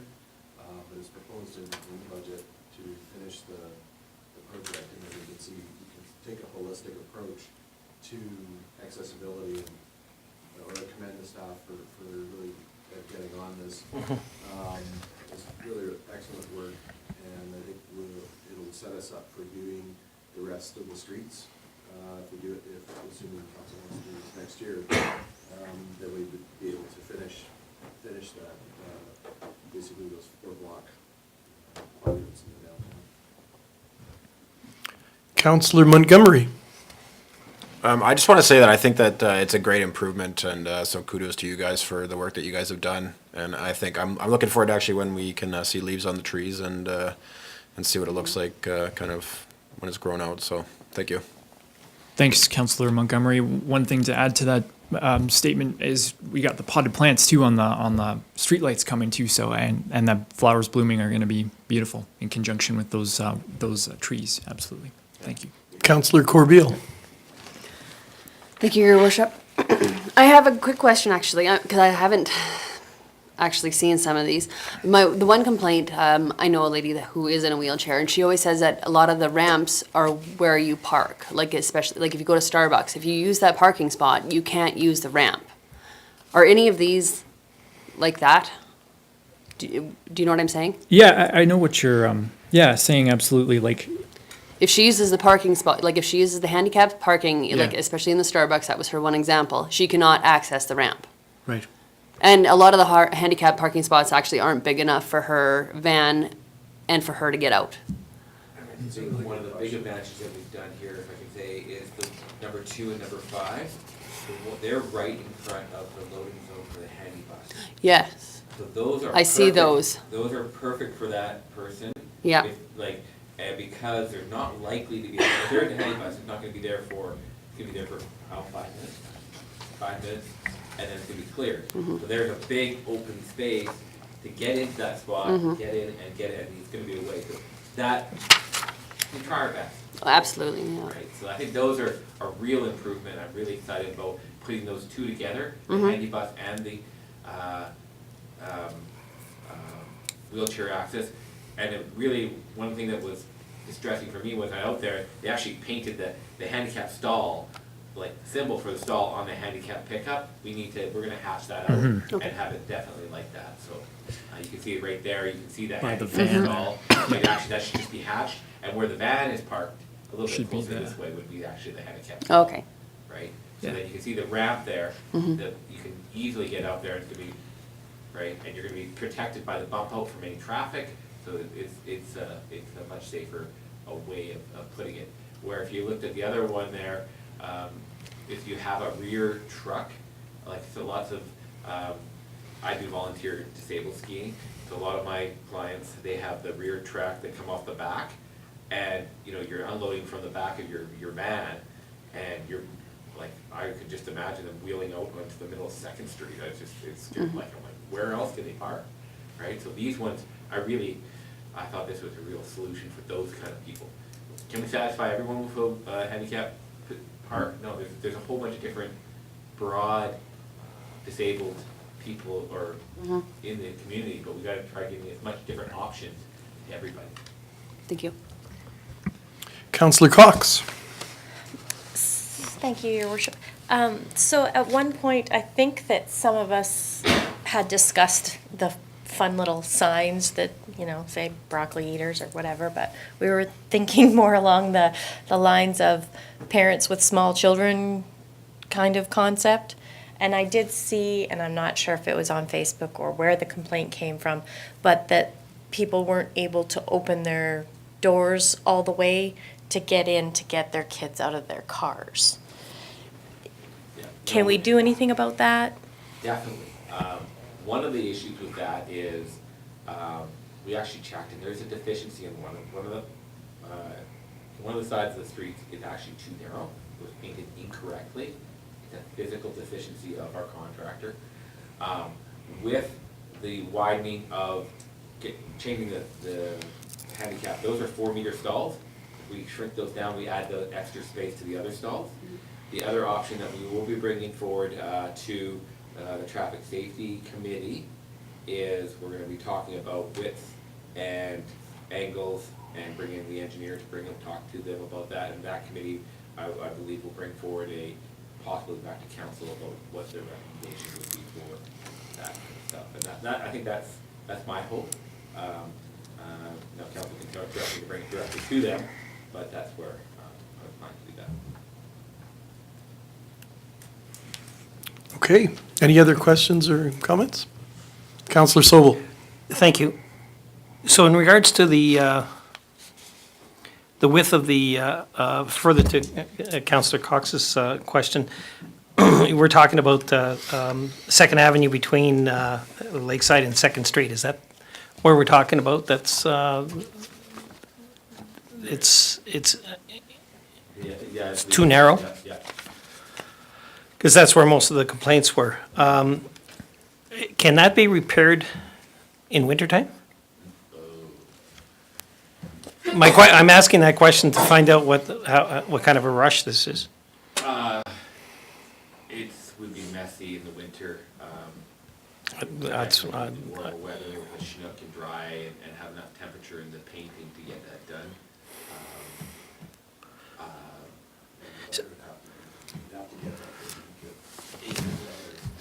And that is possible here. We do get this.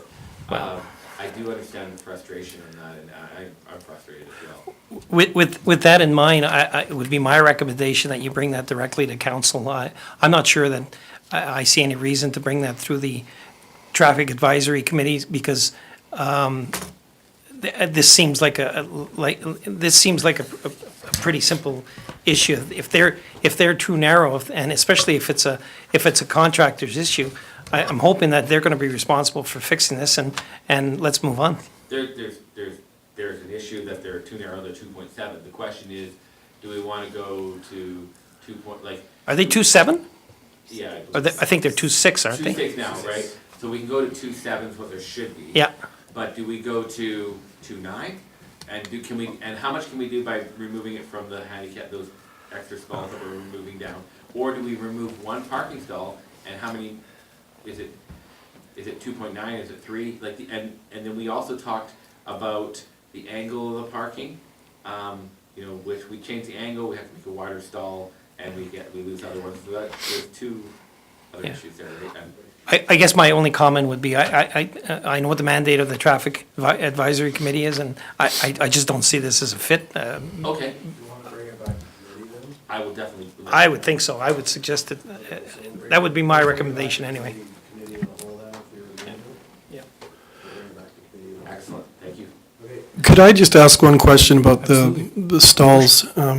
If we do have to wait till the spring or when weather is warmer and the stalls need to be made a bit wider, how do you accomplish that with paint? Like, what do you have to also darken any lines? Like, how do you have to do that then? Yeah. We just, if you went out there, we've already blackened out some of the wheelchair ramps that were incorrectly, we just blacked them out. And we were gonna get that done with our public works guys. Unfortunately, we ran out of paint, couldn't get any more paint.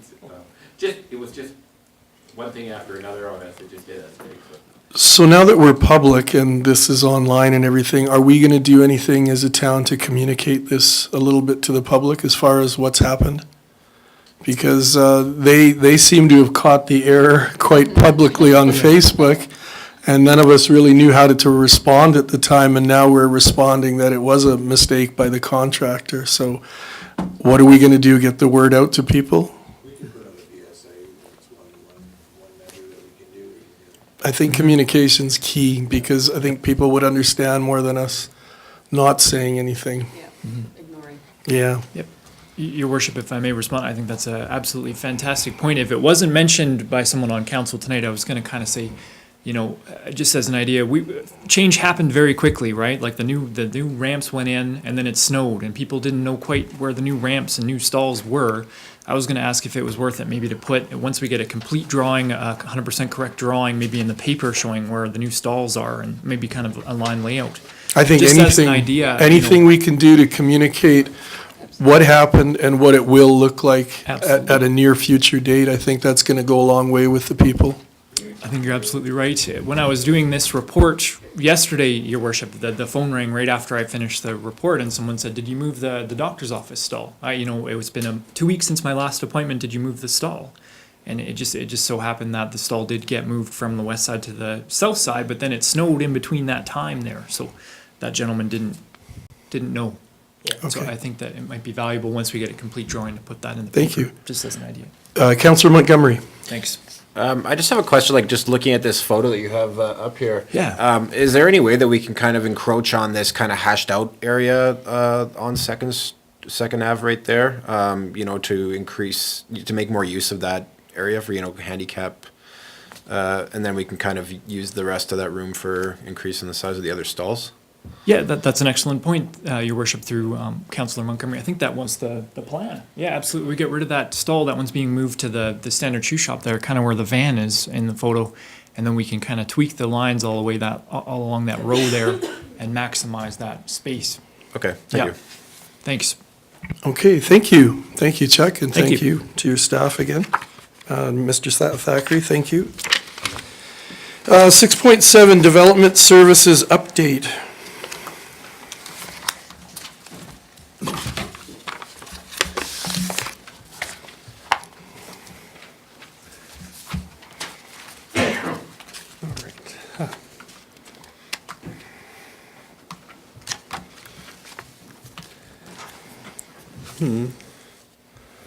One moment, this particular computer is giving me a security issue.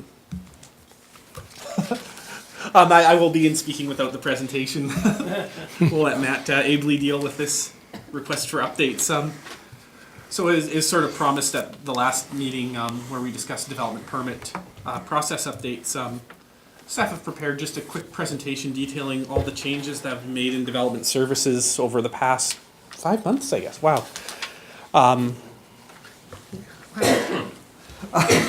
So just sort of speaking of the genesis of these, and really also taking this opportunity to emphasize the importance and sort of show what staff do with the strategic planning documents council produces. So in, I think that is perfect. In early 2017, the previous council put together this corporate action plan that identified a lot of the strategic priorities, and among them was reviewing the development services function. Then in May of 2017, and those councillors who are here will remember working through a workshop with the development community, making a lot of recommendations. There were 21 recommendations in this report made to sort of revamp how development services are delivered in Strathmore. Based on these two documents, Mark and I developed sort of the old Harvard-style balanced scorecard for our department, sort of distilling all the elements down in these plans into sort of 6 broad areas, identifying short and long-term projects based on these. This ends up being the accountability tool for Mark and I and for our staff in terms of meeting council's objectives. So really emphasizing that everything we'll talk about on this really has flowed from those high-level strategic plans and then the workshops council have. And this is sort of now where the rubber meets the road and checking back now, showing the results of all of this. So, with regards to that, we'll just go into some of the details over the past few months. For those councillors who weren't a part of it, during that corporate action planning, development services was identified as a real issue for Strathmore. And before I go any further, I should also introduce the staff who've taken time to be here. So, of course, everyone will, in the last presentation, recognize Chuck Proctor, one of our, I hate to say this, but I'm getting old, one of our young planners in the department. We also have Kathy Jones. Kathy is, I think, the longest serving member of our department right now.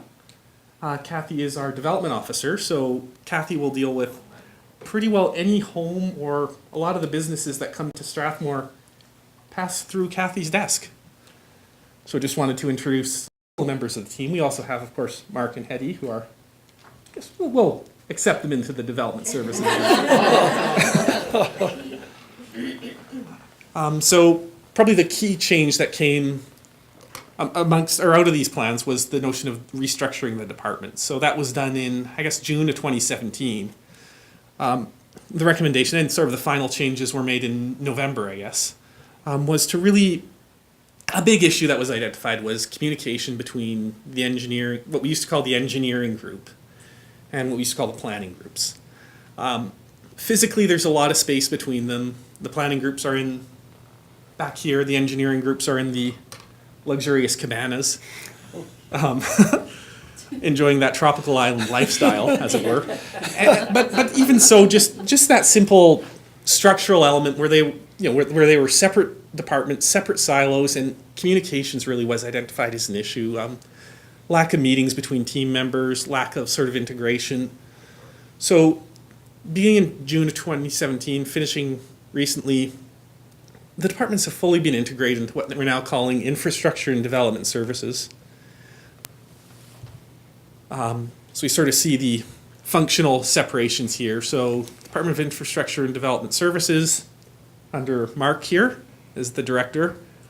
On the development services side, which is, we'll say, my group, we have planning, development control, building inspections and safety codes, development engineering, which is looking at building standard, or sort of underground standards, servicing standards, project engineering, which will be a lot of the delivery of the big infrastructure projects, such as Second, GIS, Geographic Information System, so our mapping, underground mapping, surface mapping, and we'll talk about this later when I get real excited, the mapping I want to start presenting to the public. Economic development has recently been moved under that portfolio, and capital project planning, which is, again, sort of a newer function that I think Mark will talk a lot about in another presentation, so I won't step on him.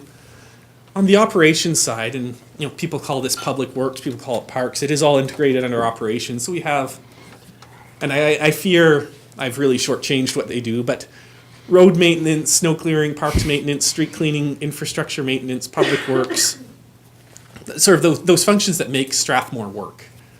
That are really how people experience, go from work, day-to-day, run the water, flush the toilets. Another key one, and we'll point to Hetty here, is contract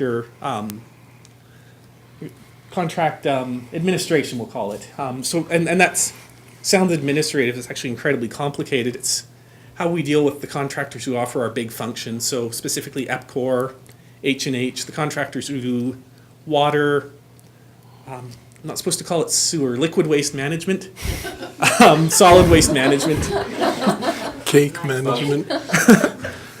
Everything you guys did on the tour today, I suppose. So that's sort of the functional department is right now. It's under Infrastructure and Development Services. We have those two divisions. Part of the key on that then is really improving that communication. We've addressed that by doing sort of what we call really brief morning meetings. So every morning, all the members of the team get together in a quick circle, talk about what they're doing that day, gets that instantaneous communication, sort of flag issues. Chuck will say, oh, I'm dealing with this permit out on Second. One of our engineering fellows will say, oh, be warned, there's the water pipe there is undersized, it's not doing its job, so as part of the permit, you'll have to address that. So it's trying to get that instantaneous, really quick communications and really knowing what everyone's doing. Some of the other issues that were identified in that report were, and then again, fearless moral inventory here, it's the way to do it. The perception of inconsistent applications of regulations, changing goalposts, who you know matters more than what you've done, where there is a perception that permits or decisions were made based on sort of who the applicant was rather than application of the bylaw. Some of the old gentlemen's agreements that really were cited in the report, unknown or uncommunicated standards, and just a general lack of sort of transparency there. Being fearless, a lot of these perceptions probably weren't wrong. It was an older model of service delivery that really wasn't reflective of the expectations in 2017. The report laid all those out in detail, making 21 recommendations. I've discounted one because it involves the new building, so we'll sort of speak to the 20 recommendations that staff were able to address in the short term. So of those, 12 were fully implemented. 3 are sort of ongoing in terms of larger project implementation. We'll speak to those later. 4 are sort of planned for the next couple of months as part of the restructurings. And finally, customer service training we'll deal with during the new budget year. The sort of decision was made this year to really focus on emergency management training, a wise decision, but we're looking to do some more customer service training going into next year. So really, of those 20 key recommendations, we've fully implemented or started 19 of them and are looking to get going on the last one now next year. So some of the big achievements out of that are really doing the detailed development information materials. Chuck, Kathy, Renee, who couldn't be here today, have really started putting together a lot of the pamphlets and web materials that are expected. That's an ongoing project. Wow, we have a lot of pamphlets to make. And starting to get some of the more esoteric ones, but rolling those out. Development checklists. So those end up being 2 things, and I'm going to watch time here too before I go into too much detail. I don't want to scare council. The expectation that sort of we want developers, builders to submit complete applications. There's no bigger time lag than an incomplete application for the builder, for staff. So doing checklists for all of those that come in so that the developer knows what we're expecting, we can make sure it's coming in, as well as doing internal checklists. So making sure that when Renee, Chuck, or Kathy process a file that they're reviewing everything in the same way. So, we check this, we check this, we check this. And so staff are completing those checklists internally as well. And those are great tools for getting rid of that perception that everyone's being treated different. Because if we're internally can show, and externally, if someone wants to see it, we'll happily show them. This is how this file was treated. This was checked, this was checked, this was checked. Oh, this didn't work. Having to go back. So it makes sure that there's that consistent application of the rules, and it shows that staff are sort of consistently applying the rules. The online tracking system, we sort of have a first version of that now online. Talk about where I want to go with that later. Structured pre-application meetings. So we've been doing these with developers a lot more lately, and probably still need to roll that out, especially including some of the other departments. But rather than sort of dealing with ad hoc development requests, where sort of someone comes in, what do I need to do this? Staff kind of say, what's what they think they'll need, and then sort of as you go into more detail, you end up needing more. One of the things that we're looking to do is more formalized, minuted meetings where everything's laid out, follow-up email, laying everything out. So that's been working well, especially with some of the bigger applications. File management approach to file handling, so that was just one of the ones listed there, just in terms of how stuff is dealt with internally. Completed application only. Application template, so showing developers exactly what we're looking for, exactly what we mean with a lot of our things. So if we say we want a complete site plan, we better make sure we're showing developers what a complete site plan looks like, because my version of complete might be dramatically different than Tracy's version of complete. And then, yeah, finally that integration of the departments. So that's sort of a lot of what's been accomplished over the past few months. Some of the big ongoing projects that haven't been fully completed but we're working on. So the land use bylaw replacement, and that was fully kicked off in earnest this week. We sort of spoke to that during orientation. The bylaw, functionally, the land use bylaw, sort of what we call the zoning bylaw, it is a sound bylaw, but the administration, the way it's structured makes administration difficult, and frankly, it makes it difficult to explain and sort of take folks who aren't familiar with the bylaw through it. It's not a user-friendly document, either to staff or to folks working with it. So had a big dignified discussion at the council today about some differing interpretations of that. And one of what we've really emphasized is this notion of making it user-friendly, as well as really web accessible. If folks are desperately interested, they can take a look at High Rivers bylaw as an example of a bylaw that really does online sort of distribution of the bylaw really well. It's not photocopying a PDF of, or putting a PDF of the bylaw online and saying, read through 120 pages to get to your section, but really starting to leverage that. It's 2017. Build HTML into your bylaws, structure it, make it easy. So that's the real goal of that bylaw, is to make it a user-friendly document. Engineering standards. So again, one where really run into a lot of headaches is on sort of what are the underground standards for Strathmore, size of water lines, sewer lines, thickness of asphalt, all of those sort of exciting details that go into development. Strathmore has not traditionally done a great job of communicating those. And worse yet, sometimes they've been almost negotiated on the fly. So Nazir Hassan is working on, he's not here today, he's up to page 67 of what will be a 100-page document, going through all of that, laying it all out in sort of a way that engineer-to-engineer communications there. That will also include sort of proper landscaping standards for the first time for the community. So we'll weave those in. So those will be coming to council, probably in chunks to committees over the next number of months. Continuing to build out the documentation and publication of processes. That's a MGA requirement now too, so we're definitely getting on that. Could I just make a comment about one of the things, if I may, sorry to interrupt, but we're required through the new MGA to publish our processes, policies, procedures, everything has to be accessible online. Yeah. So this is another drive to bring this up to date, so we're in compliance. And the other thing that's very critical is we've heard from investors and developers and other business people that one of the things of having accessible land use bylaw information with real-time HTML, searchable, and not just a PDF, that's a critical piece that investors look at. Mm-hmm. If they can't get it in 20 minutes, they move on. Yeah, to someone who can. There's just because somebody else can, and this is a very, very critical economic development tool that makes investors much more amenable to looking at us, because they will move on. They've told us that. Mm-hmm. Absolutely. Sorry, Brad. No, Your Worship, thank you for that, and that's something I'll get excited about too later, is talking about how this fits in with ECDEV.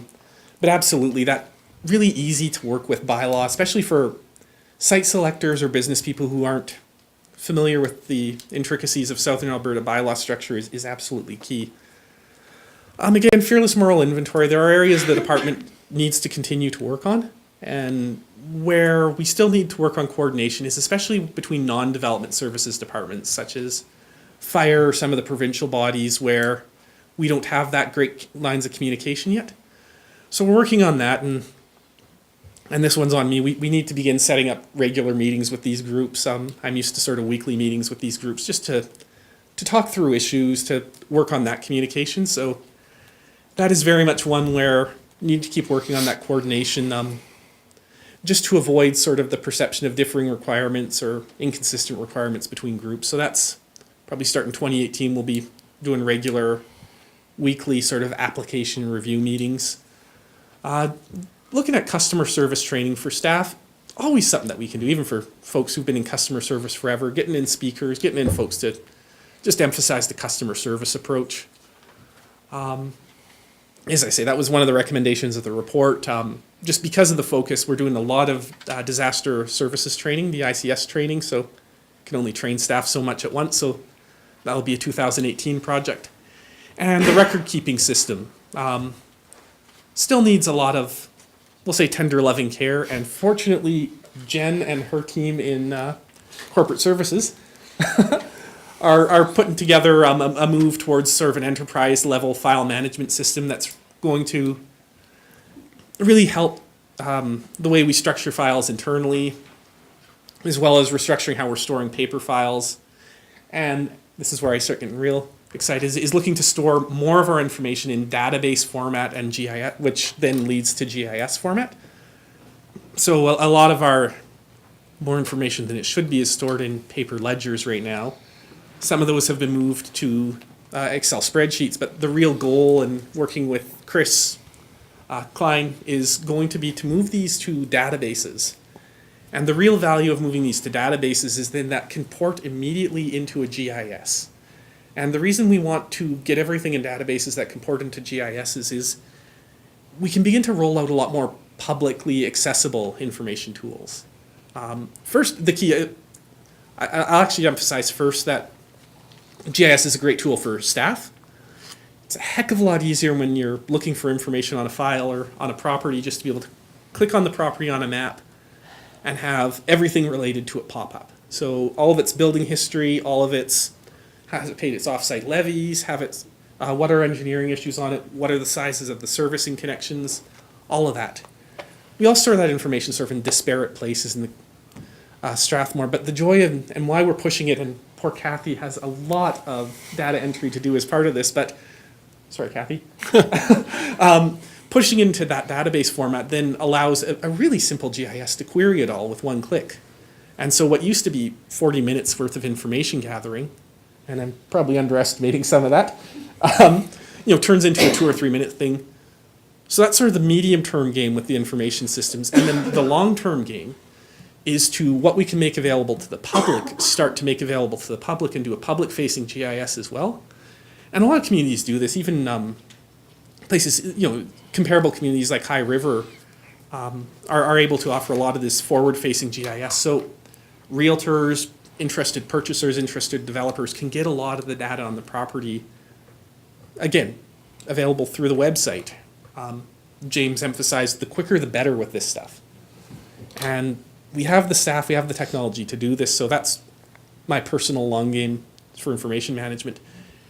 Starting to talk about as well working with council to develop that economic development strategy that will help guide ECDev in the community. And that's one we'll talk about timing on, but looking to develop that strategy with council, as well as my personal favorite is reviewing all development services through that economic development lens. And that is absolutely key, is looking at bylaws, looking at processes through that lens of efficiency, user-friendliness, and even, pardon? Innovation, absolutely. And a lot of municipalities have had a lot of success with this. We were able to win awards in 2 of the places I've worked in the past. The BC Award for red tape reduction in 2 communities for really reviewing processes through this. So it's one that I'm personally excited about. And then as well looking at really getting into capital asset planning. So that's a new position that came out of some of the restructuring, is getting a capital asset planner in. So someone who will lead the development and updates of new master plans and look at everything we're doing in terms of how it is impacting town assets. So exciting assets like roads, signs, gotten to the point where you actually have to go out and tag manhole covers and that sort of thing. So, but really looking at doing that engineering focused planning on a lot of these capital assets. So that's the longer term priorities for the group. Teaching Ryan how to use the computer will be a midterm priority. So that's sort of what the past few months have been in development services. There's been a lot of changes, but a lot of sort of the easier changes have been made, and we have, working with Mark, working with the team, a really clear vision of where we want to go. And really just coming back to these is, council has enabled all of this. Council has provided really strong direction to staff in these groups through that initial high-level strategic plan, then documents coming out of the workshop. With that information, with that clear guidance from council, all the projects just, they fall right into place. It becomes really obvious where council wants to take the function, and staff just begin checking boxes. So really, as you tie back and consider strategic planning, it makes a real difference to the level of service staff are able to deliver and just sort of the direction we have. Before we sort of go to questions, we've also put together just quickly the stats for the year to date, as everybody loves these, and it's a good opportunity to look at sort of what we've had during the busy season with council. So sort of the key difference between 2017 and 2016 there, residential permits first, a smaller number of residential permits. However, a lot more units and a lot more value. That represents that there's been a lot of shift to multifamily over the past year, away from single family, partially because of a limited lot inventory, but just a lot of multifamily permits issued, thinking the ones on Waddy Lane and Lakeside specifically. So really hitting that 85 new dwelling units this year. Commercial permits are value-wise down a bit, although the total number of permits is up higher. I would suspect that probably a big permit last year would have been the Bow Valley for that facility, I'm thinking. Would that be the big commercial one last year? I think that was this year. That was this year? Yeah. Do you recall what the big commercial one last year was? Yeah, the Dodge, the Dodge dealership, that was a big one. Industrial permits, again, small enough number that there's not a lot of difference for last year, for this year to date. And of course, the big one, and the reason the numbers look so phenomenal is a $20 million permit came through the door with the school and field house. Bumps the numbers rather nicely, but even notwithstanding that, permits are stronger this year than last year. Doing 85 units this year rather than 63 last year, and even sort of discounting the $25 million in institutional permits, still looking at $24 million in permits to date this year, up from 22 last year. If we add the school and everything, that comes to almost $50 million in permits. So it's, just wanted to emphasize too, it's been a busy year, or a reasonably busy year for development in Strathmore, busier than last year. And really, I can't commend the team enough. Kathy, Chuck, Renee, Audrey, Mitza, and good old Harry, as well as a lot of the infrastructure guys. You can tell my bias, I'm turning to face chairs. With Mustafa, Nazir, Chris, and of course Hedy, and Mark, of course. It's been a good, busy year for permits, but also the department has affected a lot of changes and a lot of shifts to the mindset and to the way we're doing business. That sort of concludes, again, the prepared remarks. Happy to talk more about changes, happy to talk more than I should about changes, or anything the department's looking to do going forward. Councillor Cox. I just have a comment or suggestion. We get so excited about advertising for things like our downtown the posters for this. Are we actually getting the word out that things have changed in the development department? Because I do think you do need to get it out there. Because, there is a lot of complaints about how that has been dealt with in the past. And I really think we need to tell them how much you've done. Your worship, absolutely. And again, being completely honest, it's probably not one we've advertised enough to date. I think the nature of a lot of people in the department, we're not shameless self-promoters, and this is probably one where we should be. And I think this is the first step, by wanting to get it out to council and then figuring out ways to message it to the public.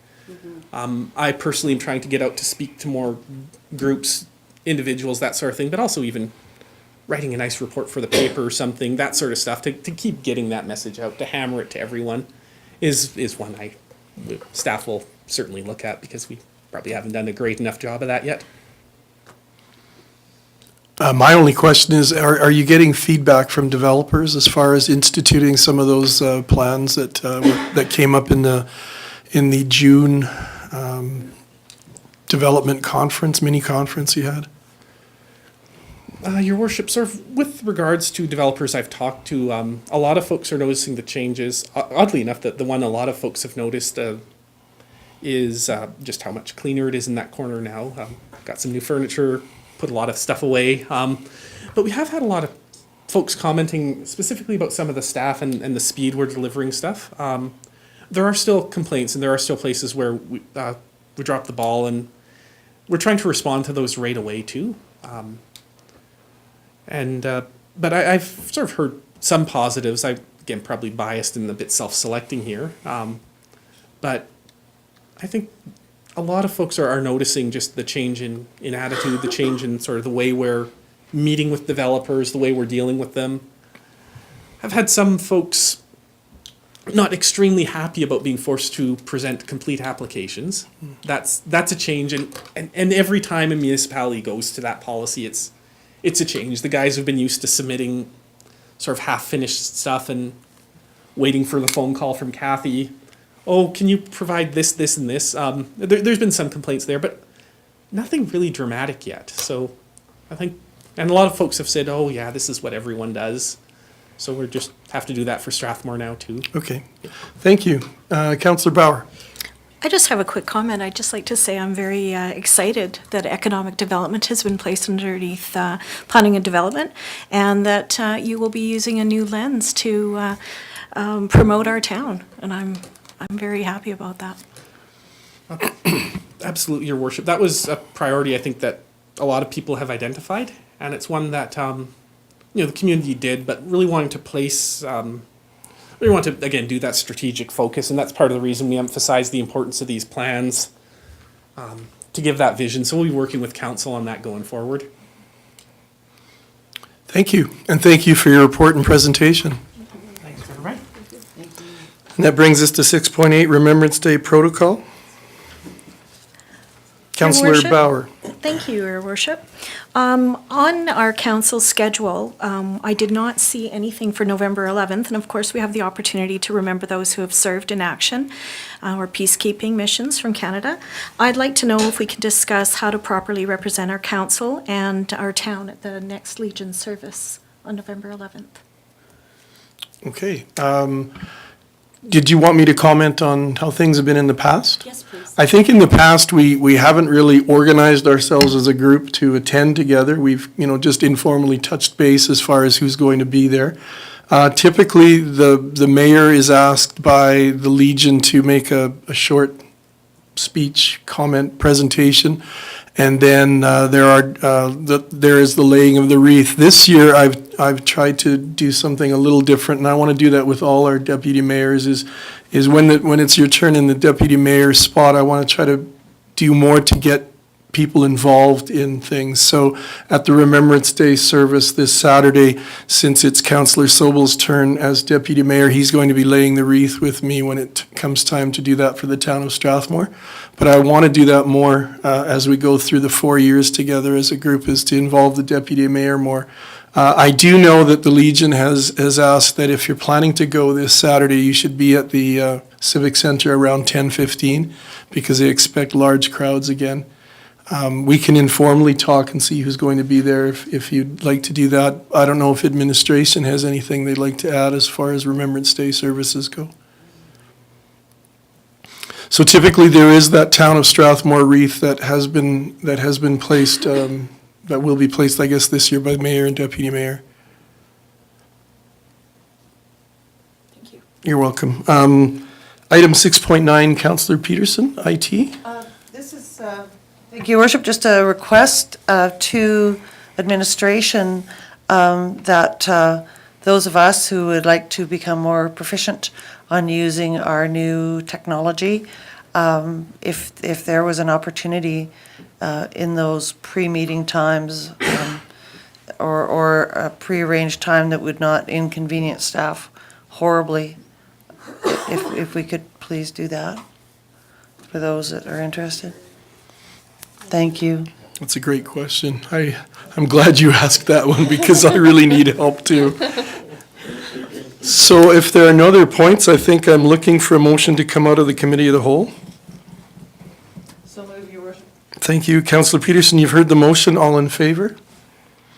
And then we'll be looking for a motion to adjourn. So move. You've heard the motion. All in favor? Meeting adjourned. Oh, I like doing that.